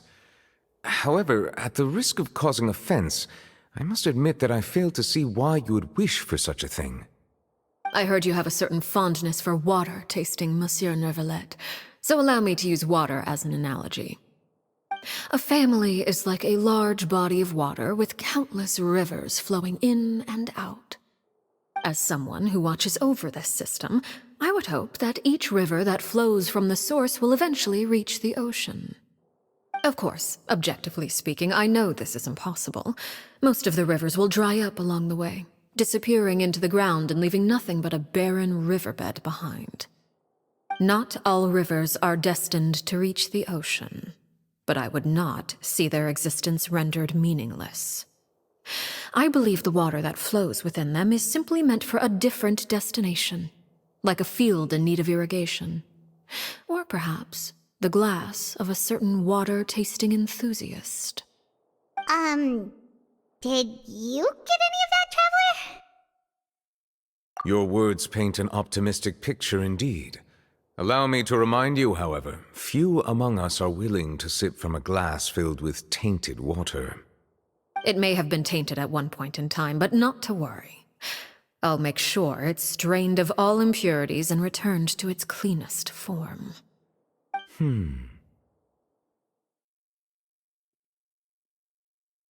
I seem to recall there being a transactional aspect to your proposal. Perhaps you could expound on that? If you accept my proposal, Monsieur Neuvillette, I will gradually withdraw my forces from Fontaine. And, unless absolutely necessary, I will no longer carry out any special missions within Fontaine. I presume I can take your words to mean that, in the future, cases similar to the Tartuffe assassination will cease to cross my desk? Tartuffe? Ah, that thief who embezzled funds from all those charities, you mean? My deepest condolences to his family, but without any evidence, I cannot imagine how the House of the Hearth might have been involved in his passing. Of course, if you accept my proposal, Monsieur Neuvillette, I'm sure certain measures could be taken to reduce the frequency of such troubles. You choose your words carefully indeed. In that case, I am inclined to accept your proposal. My thanks for your generosity, Monsieur Neuvillette. Well, with that settled, we should be going now. I took the liberty of bringing along 2 bottles of spring water from Snezhnaya for you to enjoy. I do hope I get the chance to hear your impressions. Perhaps at our next meeting, yes? Indeed. I trust you would not overlook your commitment in the meantime. All right, Traveler Paimon. Time to go.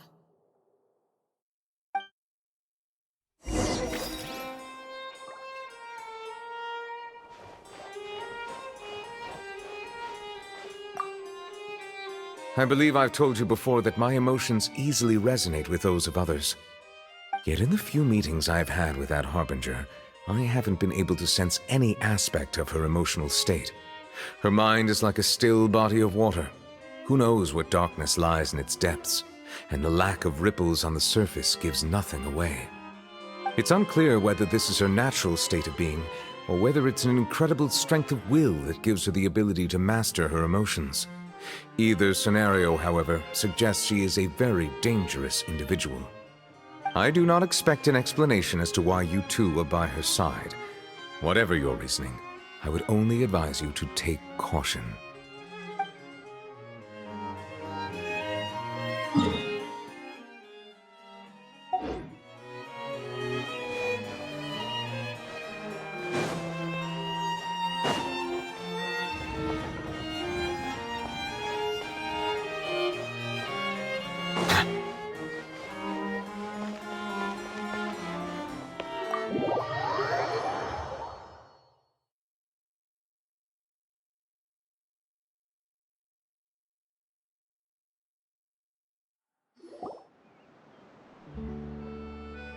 So, what exactly were you talking about back there? Paimon only heard you mention some rivers, a large body of water, and then some kind of irrigation scheme. You really want to know? I would imagine there might be more pressing concerns at the moment. Winnie, Paimon really hopes everything's going okay.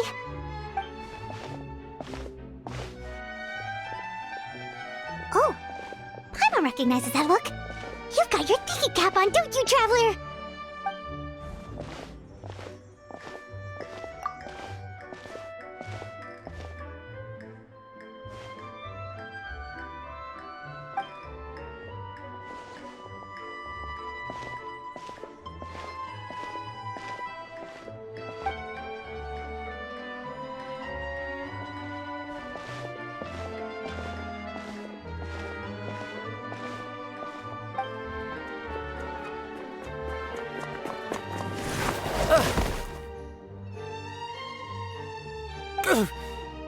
Oh, shoot. Are you alright? Oh, jeez. I'm so sorry. I was so focused on selling these papers, I wasn't looking where I was going. Well, let me make it up to you at least. Here, take this paper. On the house.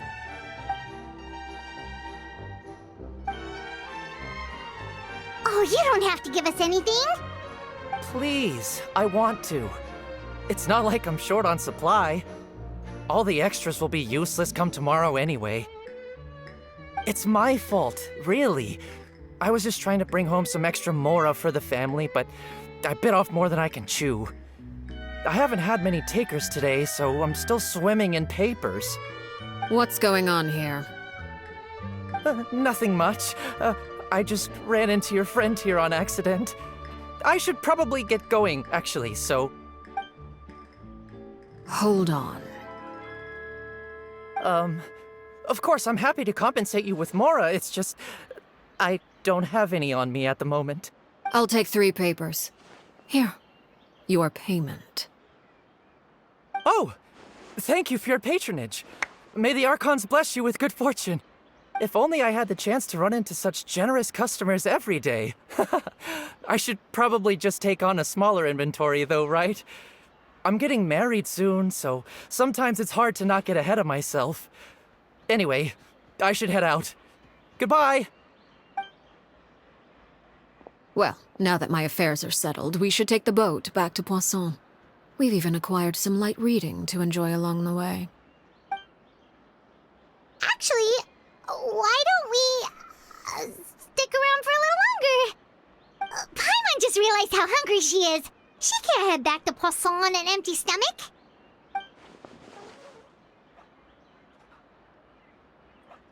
It appears you two are under the impression that delaying our return will somehow alter the situation in your favor. I'm sorry to ruin your fantasy, but your efforts are meaningless. That being said, I could be persuaded to give Linny some extra time. I just have one condition. If you agree to my request, I'll even answer some of your questions. You're quite curious about Clairvy, are you not? And my relationship to her. Wait, why are you being so generous all of a sudden? You're not gonna ask us to do something bad, are you? You overestimate yourself. You don't have the talent for bad things. Then what can you possibly... The most important consideration in a negotiation is that both sides receive something they want. Demands and threats only get you so far. Wonderful. Here it is. When the time comes, make the choice that you deem most appropriate in the situation, and lend your help to the House of the Hearth. Okay, sounds normal enough. But what do you mean, when the time comes? When is that supposed to be? That is for you to decide. Then we have a deal. Follow me.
What is this place?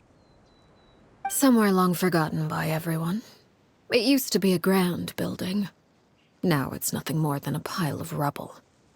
No one comes here anymore, nor does anyone care about what once happened here. Although, this place does have something to do with the story I'm about to tell you. It was before I became a Harbinger, and before Linny and the others joined the House of the Hearth. Due to certain events, I first killed Clairvy and then her mother. And this is where it all happened. You were the one that killed Clairvy? Patience now. Allow me to explain Clairvy's side of the story first. I'll start from the beginning. Clairvy was 6 years old when she was brought by her mother, Crucibina, to live in the House of the Hearth. From the outside, it seemed like a fairy tale. A thriving family made up of kind adults and friendly children. Crucibina was the knave at that time, and the House of the Hearth was under her control. She was Clairvy's mother by blood, but she was also the mother to all the children in the house. Clairvy was happy here, for a time. But she quickly realized that being part of this family wasn't a fairy tale at all. It was a kind of purgatory. Purgatory? Exactly. The House of the Hearth takes in war orphans from all over Tevat. But as for how to raise them, that depends entirely on the person in charge. Crucibina came up with a novel idea. She would teach the children to fight, force them to duel each other, and then crown as the king of the house the child who proved themselves most worthy of inheriting her title. It's difficult to estimate the number of children who died or were maimed in the process. There's little I can say about the ones who died. The ones that emerged with permanent injuries, on the other hand, well, they still served a purpose. They would be handed over to the doctor to be experimented on, or sent away on dangerous missions. Nothing more than tools to be used and then discarded. So those were the experiments Clairvy was talking about. But what actually happened to her? You said that Clairvy was Crucibina's daughter, so if Clairvy tried to convince her to stop what she was doing, Crucibina probably would have listened, right? Despite being Clairvy's mother, Crucibina cared little for her daughter. She forced Clairvy to join the House of the Hearth only as a means to demonstrate her own impartiality as a mother, to prove that she treated all her children equally. Clairvy did try to convince her mother to change her ways, but it was to no avail. After her efforts failed, the only other option was to rise up and try to fight back. Unfortunately, the other children had already been thoroughly indoctrinated into the illusion of happiness Crucibina had created. Of course, there was one exception. Someone Clairvy's age who knew the truth about the House of the Hearth. Her name was Peruere. Wait, the friend that Clairvy mentioned? Friend, huh? I suppose we can call her that for now. Clairvy was a cheerful and passionate person with a tenacious spirit. Peruere, on the other hand, was rather cold-blooded. Her cold-blooded nature allowed her to see through Crucibina's facade. Yet, it was also this cold-bloodedness that prevented her from acting against it. At least at first. While Clairvy longed for freedom, Peruere was convinced that, amid all the fighting and violence, she would make it until the end. Despite their differences, the two became fast friends, united by their knowledge of the truth. Clairvy told Peruere that she hoped to create a real family, where no one would be killed or sacrificed. There may have been a certain naivete to her ideas, but Clairvy proved her determination many times over. She tried countless times to run away, ask for help, or expose the truth. But her efforts only earned her beating after beating. The only thing that kept her going was her strength of will. Even with her body racked with pain, she would still stand on her tiptoes and open the window at night. She and Peruere would look out at the moon together, a fierce longing for freedom shining in her eyes. But one day that light simply vanished. Oh no. What happened? Her hopelessness resulted from a culmination of things. 10 years had passed. 10 years worth of failure after failure. She and Peruere weren't children anymore, but finding any chance to escape still seemed as hopeless as ever. It was during this time that Peruere suggested a new plan. If escaping was out of the question, why not take down the very person sitting on top of this throne of lies? Mother herself. Clairvy rejected that proposal. She claimed that, as a famous harbinger, Crucibina possessed an unimaginable amount of power. Trying to kill her would have an incredibly low chance of success. Clairvy never gave another reason, but Peruere could see it written all over her face. Clairvy still thought of Crucibina as her mother. Killing her own flesh and blood was a line she couldn't bring herself to cross. If she couldn't escape and fight back, then only one option remained. Precisely. Death was the only way that she felt she could be free. It happened during a duel. When she arrived at the dueling ring that day, her partner turned out to be none other than Peruere.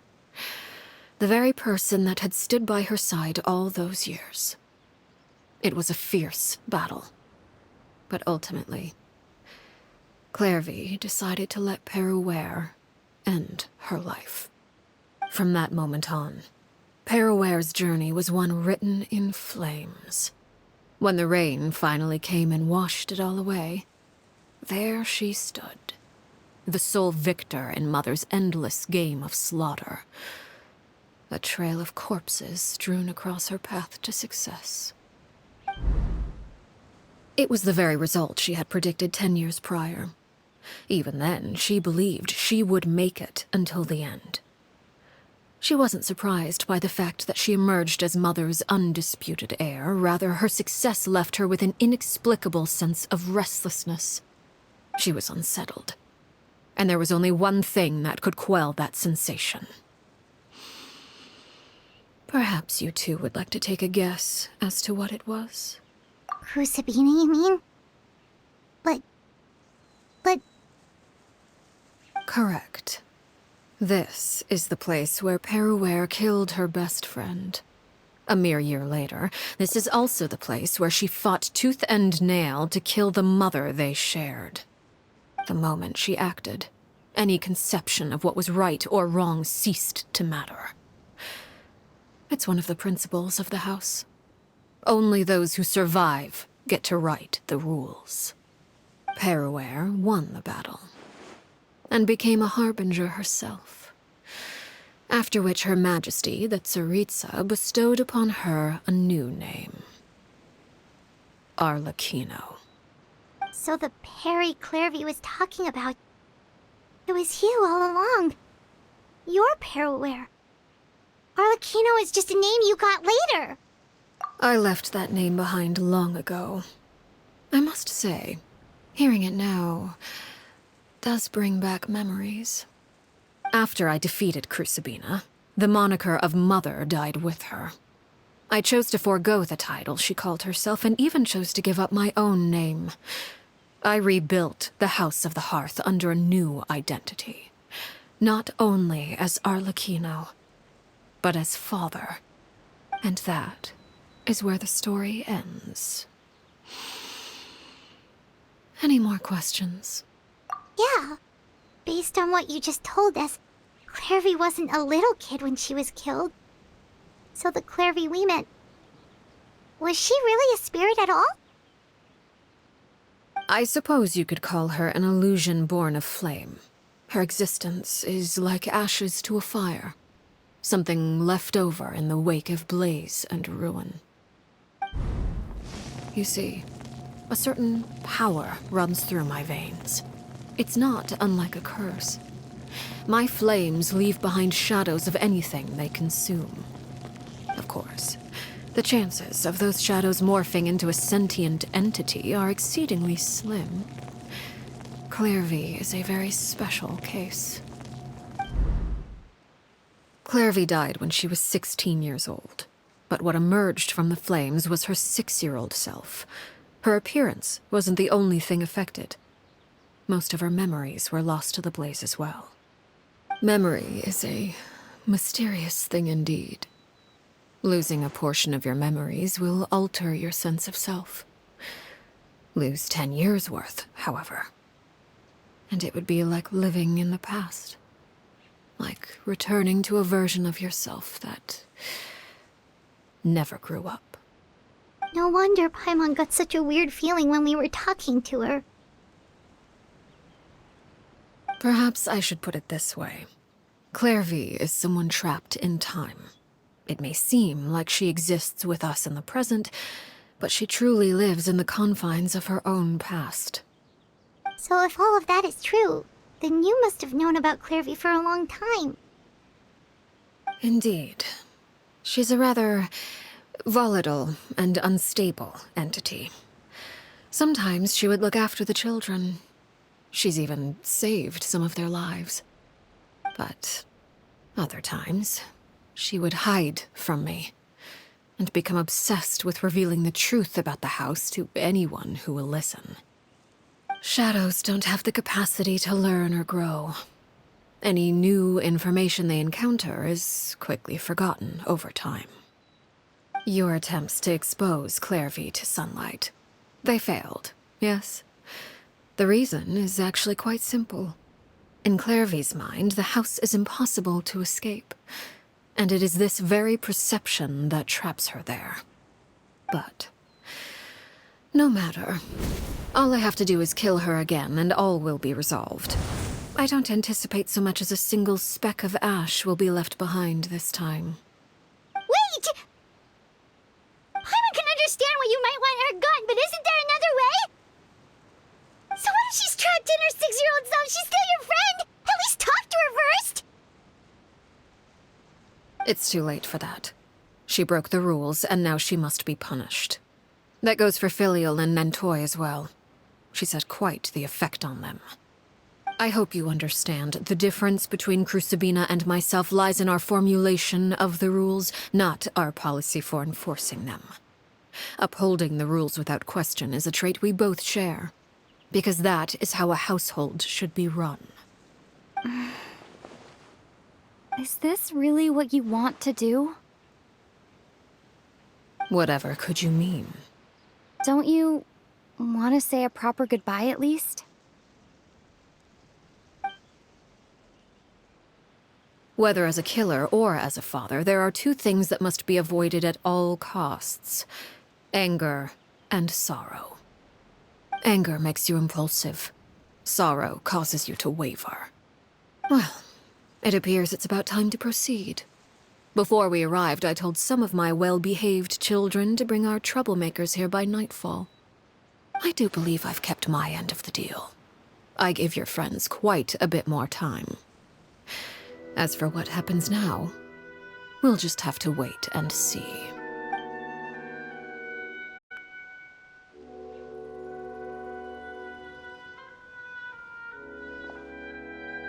Here they are, Father. You gonna execute him? Seeing something like that would actually be a first for me. Lenny! I'm sorry. I heard about how you helped buy us more time. But I still failed. I couldn't find a way to fulfill her wish. Huh? Are you... Perry? Indeed, it's been a while, Clairvy. Perry! Shh, stay right there. I'm sorry to postpone our reunion, but first I believe certain scores need settling.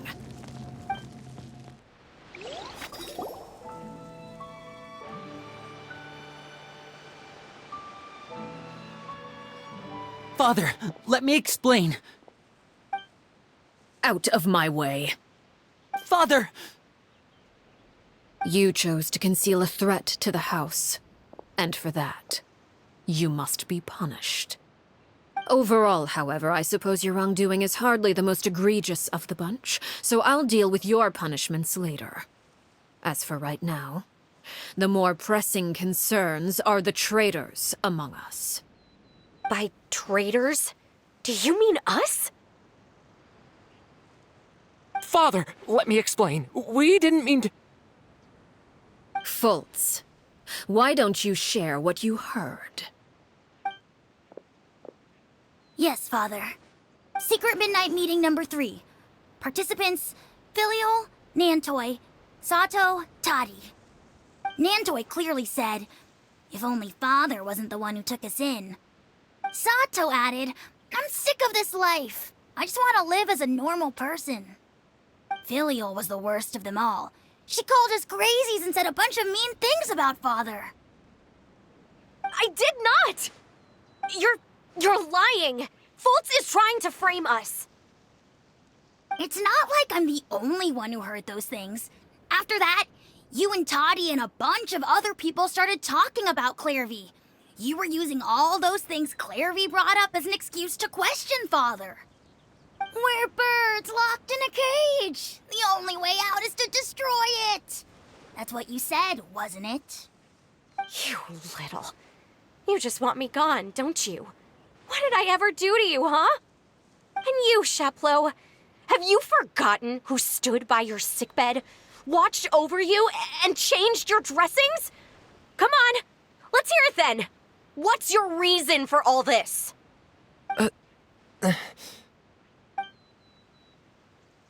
You're wrong, Filiol. We don't want you to die. You're our family. Liar. You wouldn't be doing this if that were the case. So why? Why have you backed us into a corner? We all live in the House of the Hearth. You know the type of work we do, Filiol. A single betrayal can cost dozens of us our lives. It's not like it's never happened before. That kind of thing is hard to forget. That's why the House of the Hearth cannot tolerate any form of betrayal.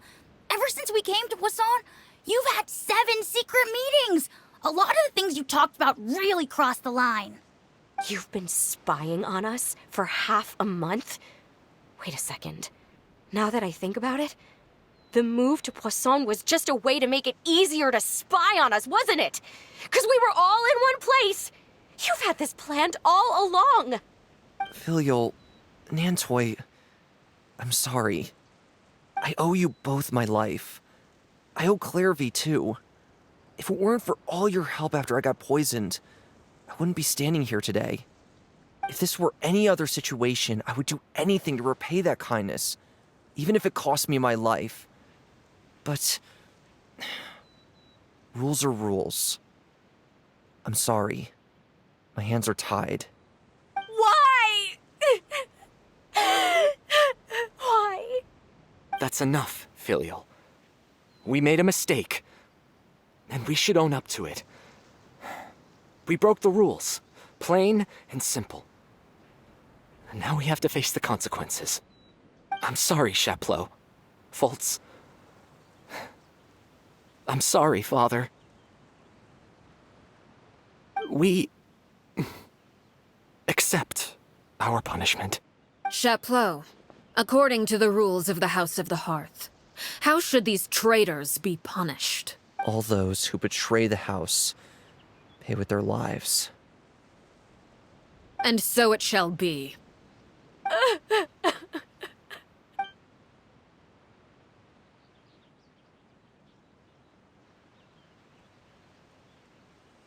Father, please wait! Something you want to say, Linny? Please reconsider, Father. What Filial and the others did, does it really count as betrayal? We all come from broken families. From the very first day we joined the House of the Hearth, we wanted nothing more than to make it a real home. But the truth is, none of us know what a real home should look like. I'm not saying I have all the answers. All I know is this. Killing Filial and the others may uphold the rules, but doing so will only bring us further away from being a real family than we've ever been. So please, Father, please reconsider. I agree with Linny. Father, please. Linny, you... I also agree with Linny. An order once given cannot be rescinded. However, given the extent of your determination, I suppose we shall have to go about this a different way. Draw your weapons and face me. Our weapons? Father, are you referring to a duel? Precisely. The rules of the house will not be altered. Traitors must be punished. However, Resolving disputes with a duel is also one of our rules, one that also applies to me. Demonstrate a sufficient showing of strength, and I shall offer a concession. Wait. Beat Father in a duel? Impossible. Father is way too strong, even for Lenny.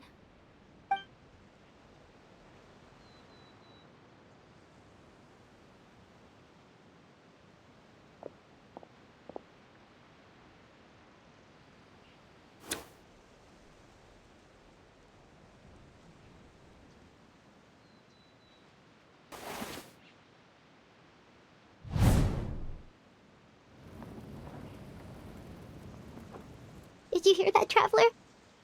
Lenny and the others have to duel the knave. What should we do? Can they really win something like that? If they lose, those people from the house are really gonna be executed. Hey, are you listening?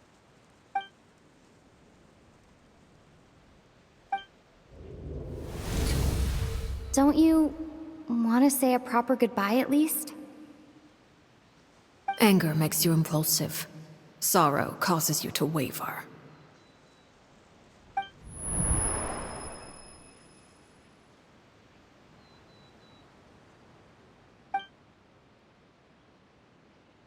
Oh. Looking at that expression on her face, she seems really serious about this. Guess that means there's no chance she's throwing the duel on purpose, huh? When guests are around, families are often on their best behavior. And any disputes are less likely to escalate. When the time comes, make the choice that you deem most appropriate in the situation, and lend your help to the House of the Hearth. What's wrong, Traveler? Hey, where are you going? Traveler?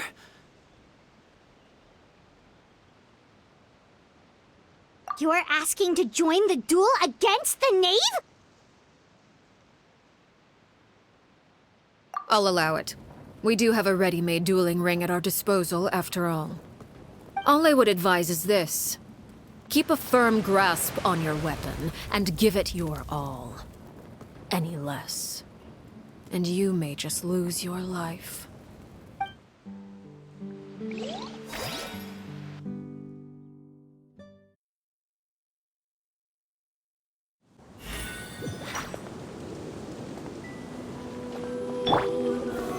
Solidify! Written in the stars! Is it my turn? Adorn my night!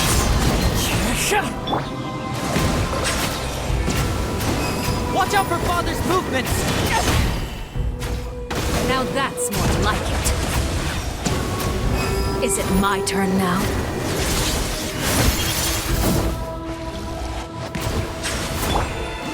Stabilize! With these rising Fates upon you. flames! How amusing. Let me scribe. Father's even stronger than I expected. With the fall of darkness, destruction shall rise. This is order!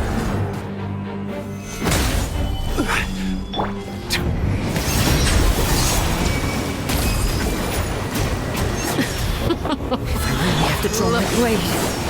Trapped like a bunch of helpless enemies. Solidify! Bow your head.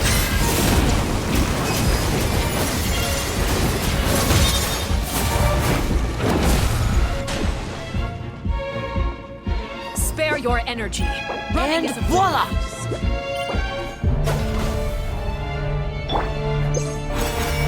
Stabilize!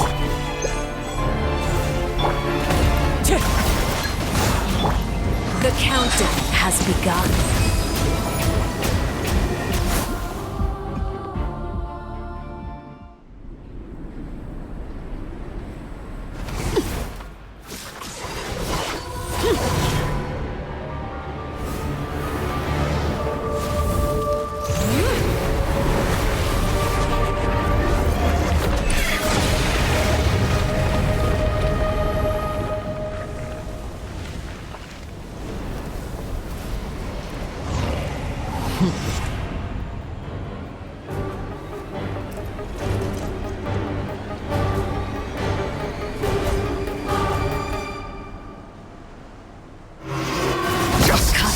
Blindsided. The way. Silence! My blade is all that remains. Movements! Look out! Solidify! Written in the stars. Wind strategy! Let the mighty be humbled!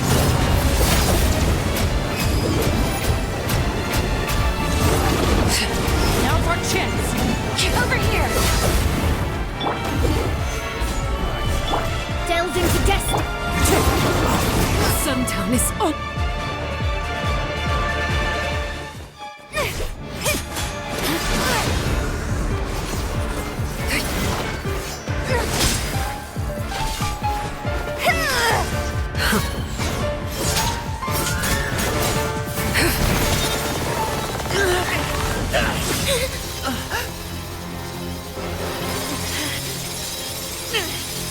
You should know better than to crowd in one place.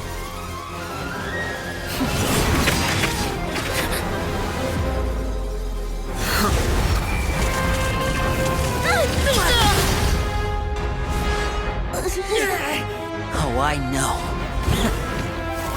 No! I'm sorry, Father!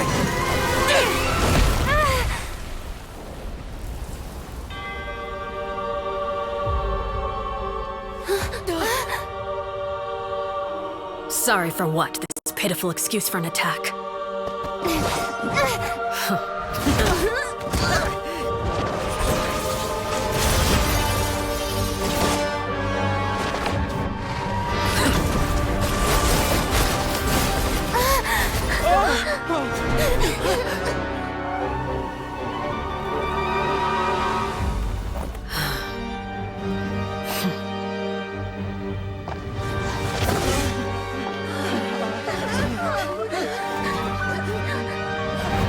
Father, no!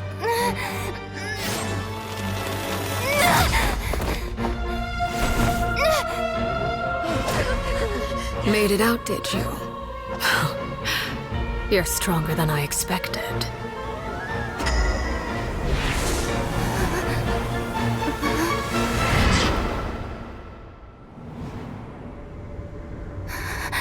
A crimson moon. I can't move.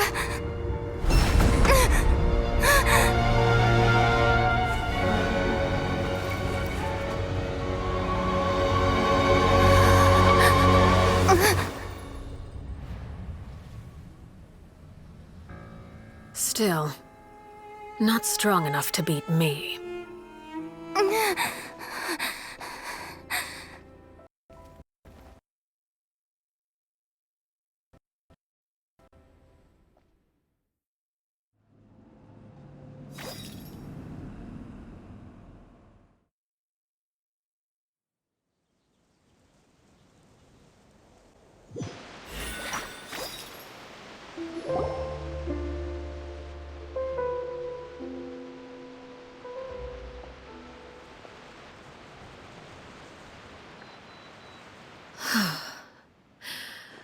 I believe we can end things here. It's not often that we get to enjoy the company of guests, after all. We wouldn't want things to get too out of hand. Brother, are you all right? Lenny, Given that I am the victor of this duel, as agreed, the punishment stands. No! I never thought things would end like this. However, everyone involved in the duel demonstrated a remarkable level of strength and determination. In light of this, I'm prepared to change the method of execution. Elwar, the bottled flames I gave you for safekeeping. Do you still have them? Yes? I wasn't sure what they were for, but I've kept them super safe. I didn't lose a single one. Wonderful.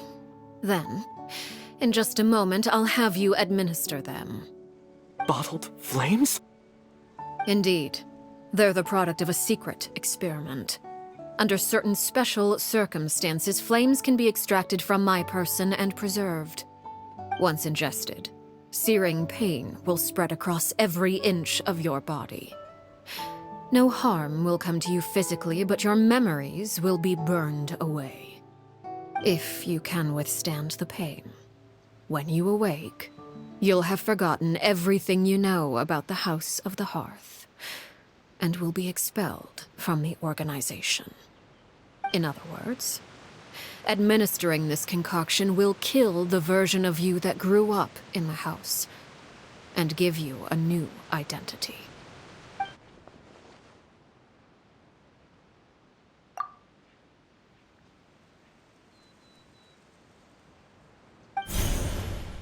Memory is a mysterious thing indeed.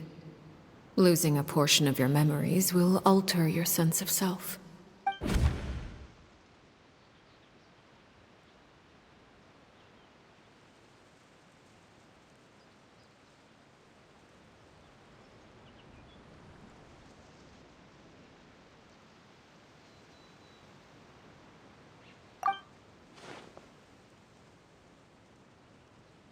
So, you're just letting us go, Father?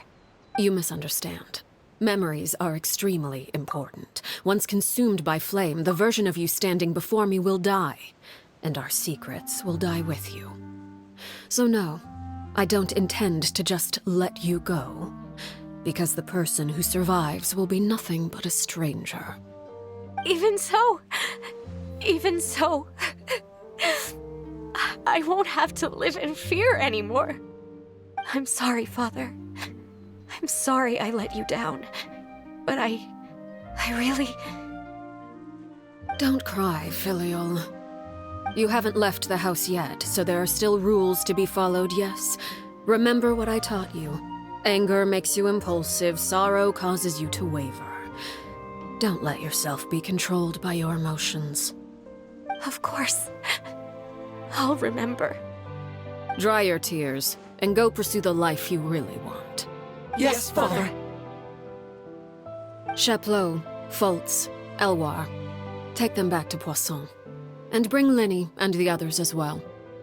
I prepared 3 extra vials of bottled flames. As for whether to take them, the choice is yours. Goodbye, children. The next time we meet, I will no longer be your father.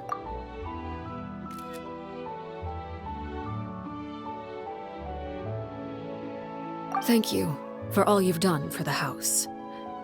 I hope you have bright futures ahead of you.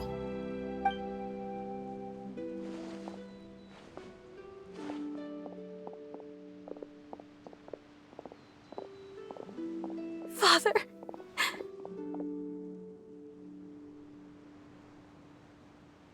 Let's go.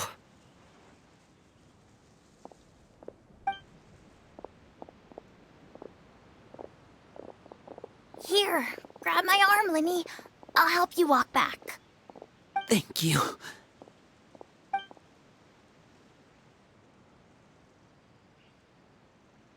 Clairvy.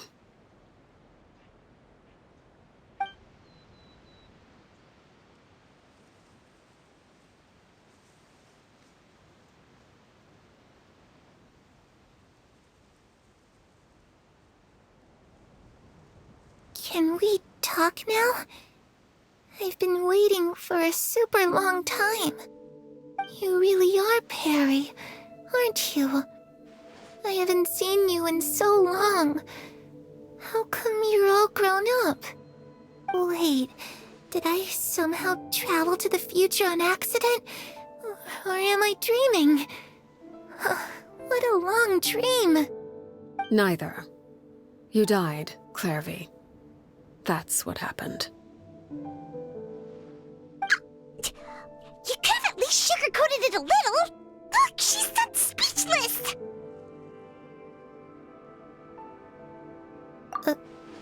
Oh. Okay then. Huh? That's it? You accepted it just like that? Yep. If that's what Perry says happened, then I believe her. Perry wouldn't lie to me. Plus, I don't really need to know why I'm like this. I'm more curious about what happens in the future.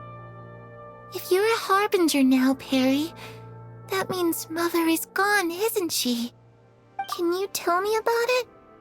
I want to know what happened to her. And to me. You never stopped trying to defy fate. At first, no one believed you. You could only vent your frustrations to the moon. In fact, you often sought comfort in the night sky. You wanted to see the aurora, so one night we promised each other we would go to Snezhnaya to see it together. Later on, you tried to run away, but you were brought back each time. Mother spared your life, but it wasn't out of kindness. Instead, she decided to make an example of you by slowly torturing you over time. That way, the other children would know what happens to traitors. Still, you never gave up. Mother hoped that through ruthless duel after ruthless duel, she would be able to crown an ultimate victor among the children she raised. But you called on everyone to unite, to fight to a draw in order to reduce casualties. Your efforts may have only delayed the inevitable, but still. You gave them hope.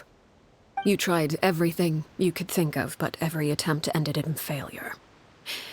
Still, you never turned your sword on Crucibina, and you never turned it on me. On that gloomy day, you told me, "For the last 16 years of my life, I've done everything I can to fight for freedom. But now, I realize that the only freedom I truly possess is the freedom to choose to die." I never imagined I would say something like that. I must have been feeling really worn down. But somehow, I still think I understand. According to Mother's plan, only one of us was going to make it until the end. And I always hoped that person would be you. If I could do it all over again, I still don't think I would make a different choice. Even when I first met you, I knew you'd be able to do what I couldn't. Is that so? Even now, I'm not sure I truly understand what kind of freedom you were trying to pursue. But as the head of the House of the Hearth and as the children's father, I've tried to give them the most basic of freedoms. The freedom to choose their own fate. It's something I discussed with the Iudex of Fontaine. The children who want to leave the house will have their memories wiped clean of all secrets pertaining to the organization.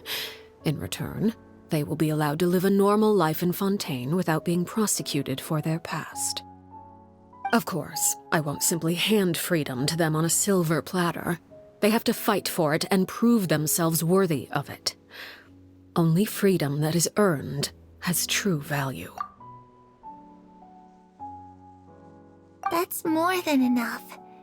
That's exactly the kind of life I was fighting for. You know, Perry, I think you're a pretty amazing king, and a really great father, too. I'm really happy that you're the one who took over the house. I guess I do have one regret, though. I still haven't seen the outside world. Well, it just so happens that our dear guests over here have been to many nations and traveled to countless places. Perhaps they would be willing to tell you what the outside world is like. Really? Of course! We've traveled all over the place. We've got so many stories, we could probably talk your ears off for 3 days straight!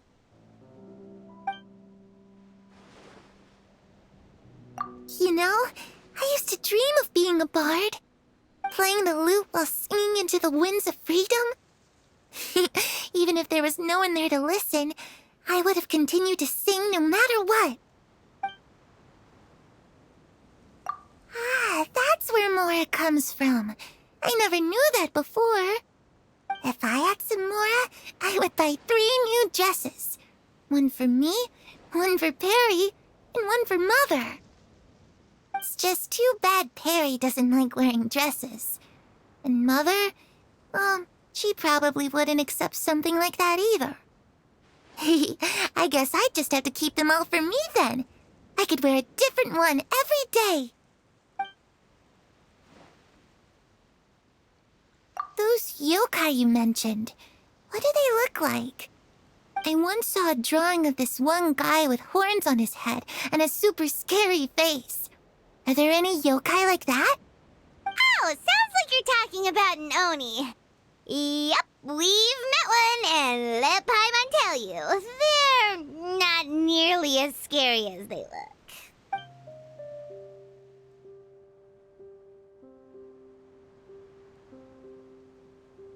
I was always too afraid to skip Mother's fighting lessons.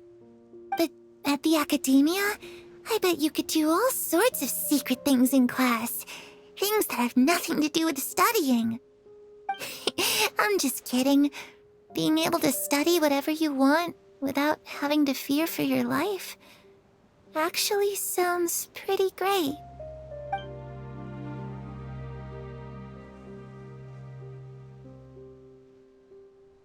The situation was super dangerous. Lenny and Lynette were accused of committing a crime, and they were going to have to stand trial at the Opera Epicles.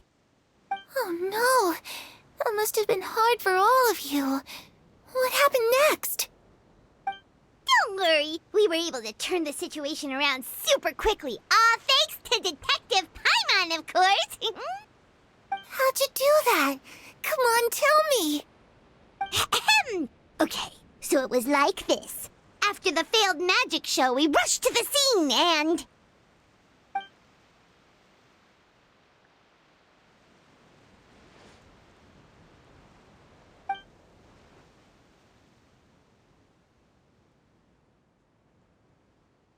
Shadows don't have the capacity to learn or grow.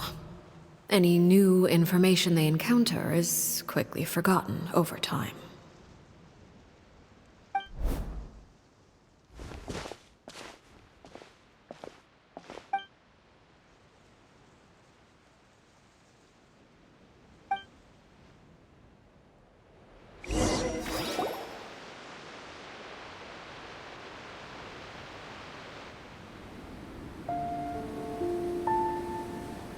Clairvy, you've worked tirelessly from the shadows to overthrow the House of the Hearth. Now, by my authority as the Knave, I shall announce how this matter ends. You are hereby expelled from the House of the Hearth. You are no longer tied to this place, nor are you bound by its rules. You're saying that I can finally leave? I get to experience the outside world as well? Oh, I almost forgot. There's no getting older for me.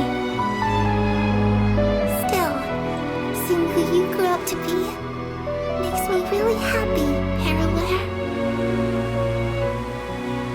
Take care of yourself. Goodbye. May we meet again someday.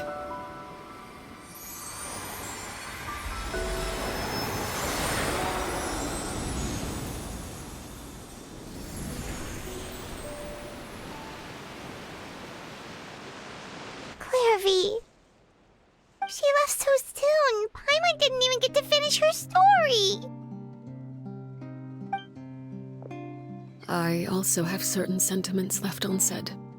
I wanted to tell her that the aurora I saw in Snezhnaya was just as beautiful as the ones in the pictures. But a shadow's memories reset at dawn. Had we delayed any longer, we wouldn't have had the time to say goodbye. Whatever regrets may linger, let them be lost to the coming of a new day. Father? It's Linny! Hey, Linny!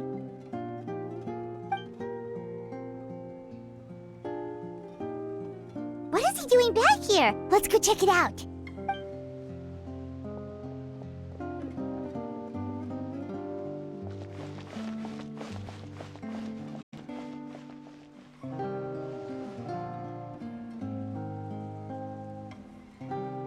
Father, the bottled flames have been administered.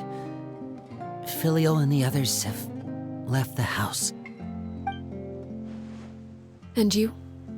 What have you decided? Thank you for giving us that choice, Father. But we never wanted to leave the house.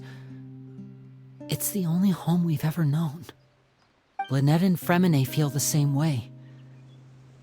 They're recuperating back at the Hotel Bouffe d'été. But I decided to come back and tell you where we stood. I'm sure you're well aware of the expectations I have for you. I want you to follow in my footsteps and become the next king of the house. Yet you seem to have different ideas. I must admit, I'm rather surprised by your decision to stay.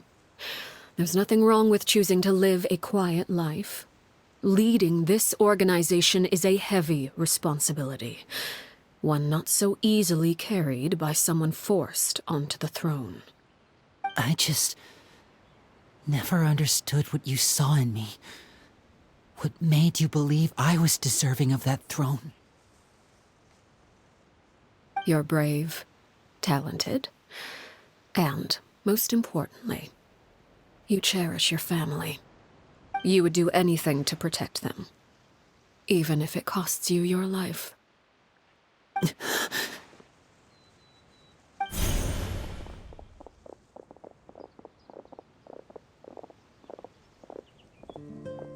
Speaking up back there was so brave of you, Linny. It's all thanks to you that we were able to convince Father to back down. You're a hero, Linny. Hero? Father is the real hero. Had Father gone all out during the duel, there's no way I would have walked away with my life. She must have had it all planned from the beginning, from the very moment she suggested a duel. I'm not deserving of that title. I'm not strong enough or smart enough. You're wrong. In my opinion, all you need to be deserving of the throne is conviction and the necessary strength to act on it. We may have different ideas of what it means to be a family, but you can hardly be said to lack conviction. What you truly lack is strength. For someone of your talent, though, that's something that will come with time. Even without that strength, you still chose to face me in a duel, even though the odds were stacked against you. That capacity to honor your convictions is what I truly see in you. Father. No one knows what the future holds, what tragedy or triumph may be in store. Being at the head of this organization requires the strength of will to face whatever comes. Caution will only hold you back. If reaching a certain standard were required to go after what you want, I would never have succeeded in killing my predecessor. Back then, there was still a considerable gap between our abilities. Strength may decide the ultimate victor, but those who let a lack of strength dictate their decisions or undermine their convictions will never be worthy of the throne. I understand, Father. Thank you. Children must grow up to surpass their parents. Only then can a family continue to flourish. The road ahead is not an easy one, so I'll ask you one last time. Are you certain you want to stay? You've done so much for me, Father, and that kindness must be repaid. Plus, with Project Stuja at hand, there are many dangers ahead, and I, for one, don't intend to back down. Protecting my family at all costs, that's my conviction. Then you're welcome to stay. As for Project Stuja, you need not be too concerned. If those cowardly businessmen and heartless dignitaries try to take us down, I'm prepared to teach them a lesson. Having members who longed for the light was our organization's last weakness. With those members no longer among our ranks, the House of the Hearth is like a spider hiding in the shadows. We need only wait for our prey to come to us. At present, our imperative is to use their plan to our advantage. In doing so, a crimson moon shall rise amid the frigid blizzards of winter. No demonstration of loyalty shall go unrewarded, and no sacrifice shall be in vain. As for the two of you, whether we meet again as friend or foe, I'll remember the camaraderie we shared in this moment. No matter how arduous the journey ahead, I hope we both reach our desired destination.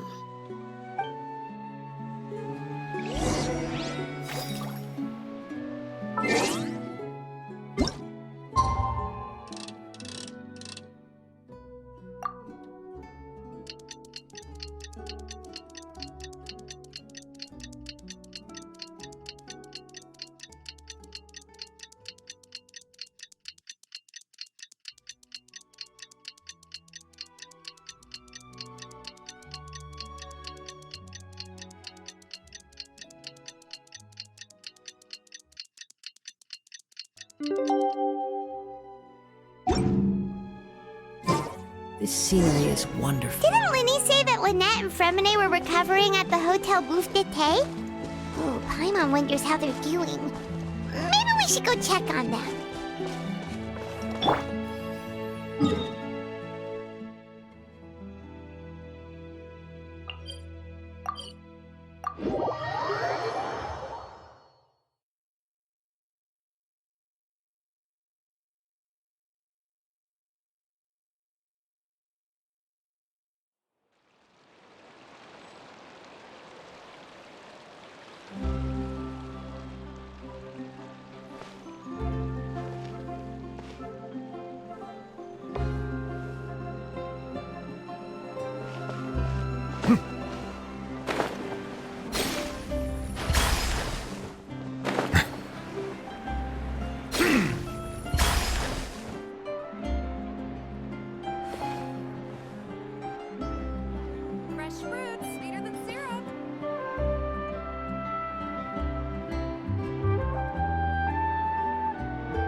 Lynette?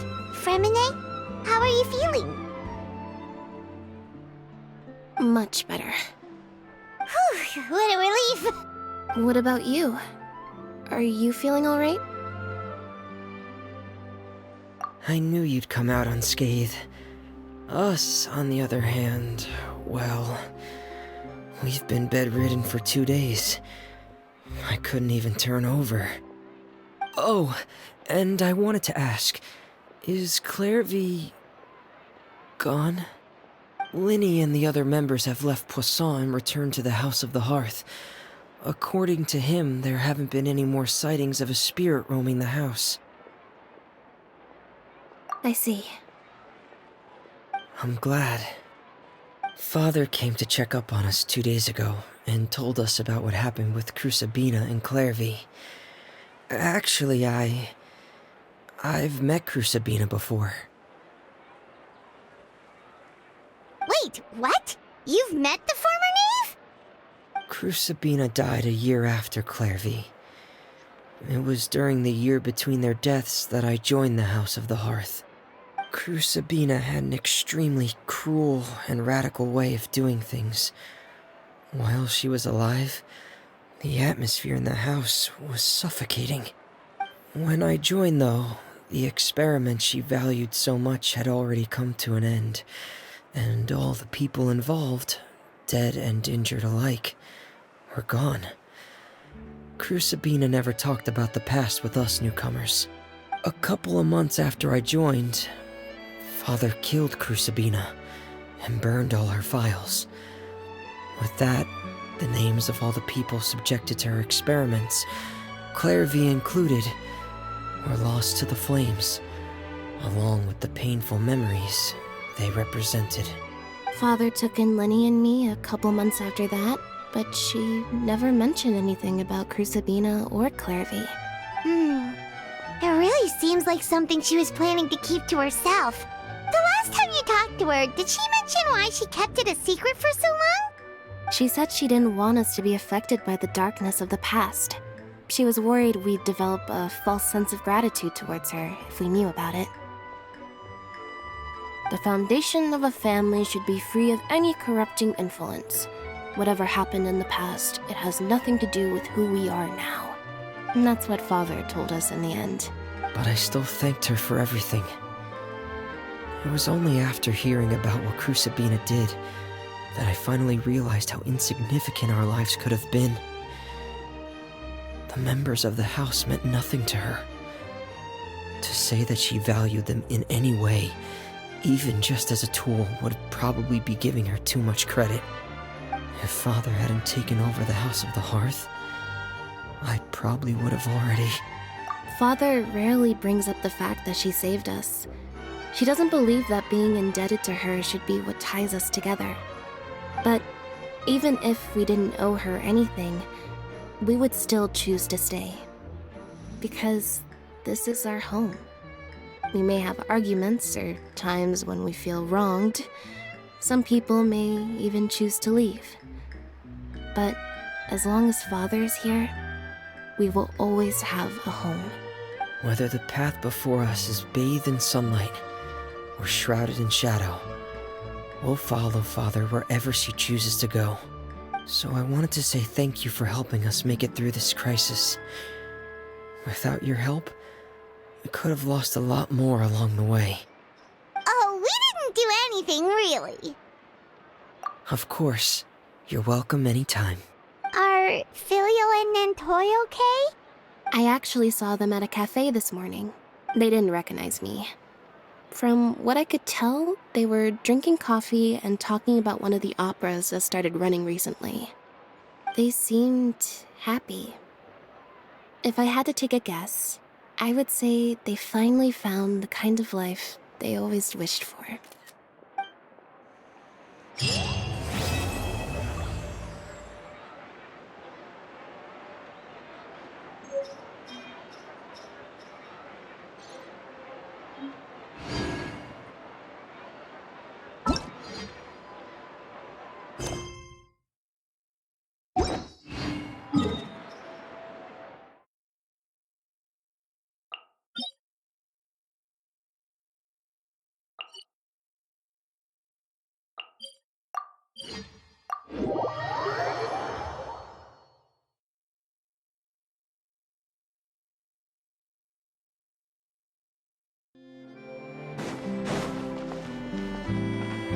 Ad Astra.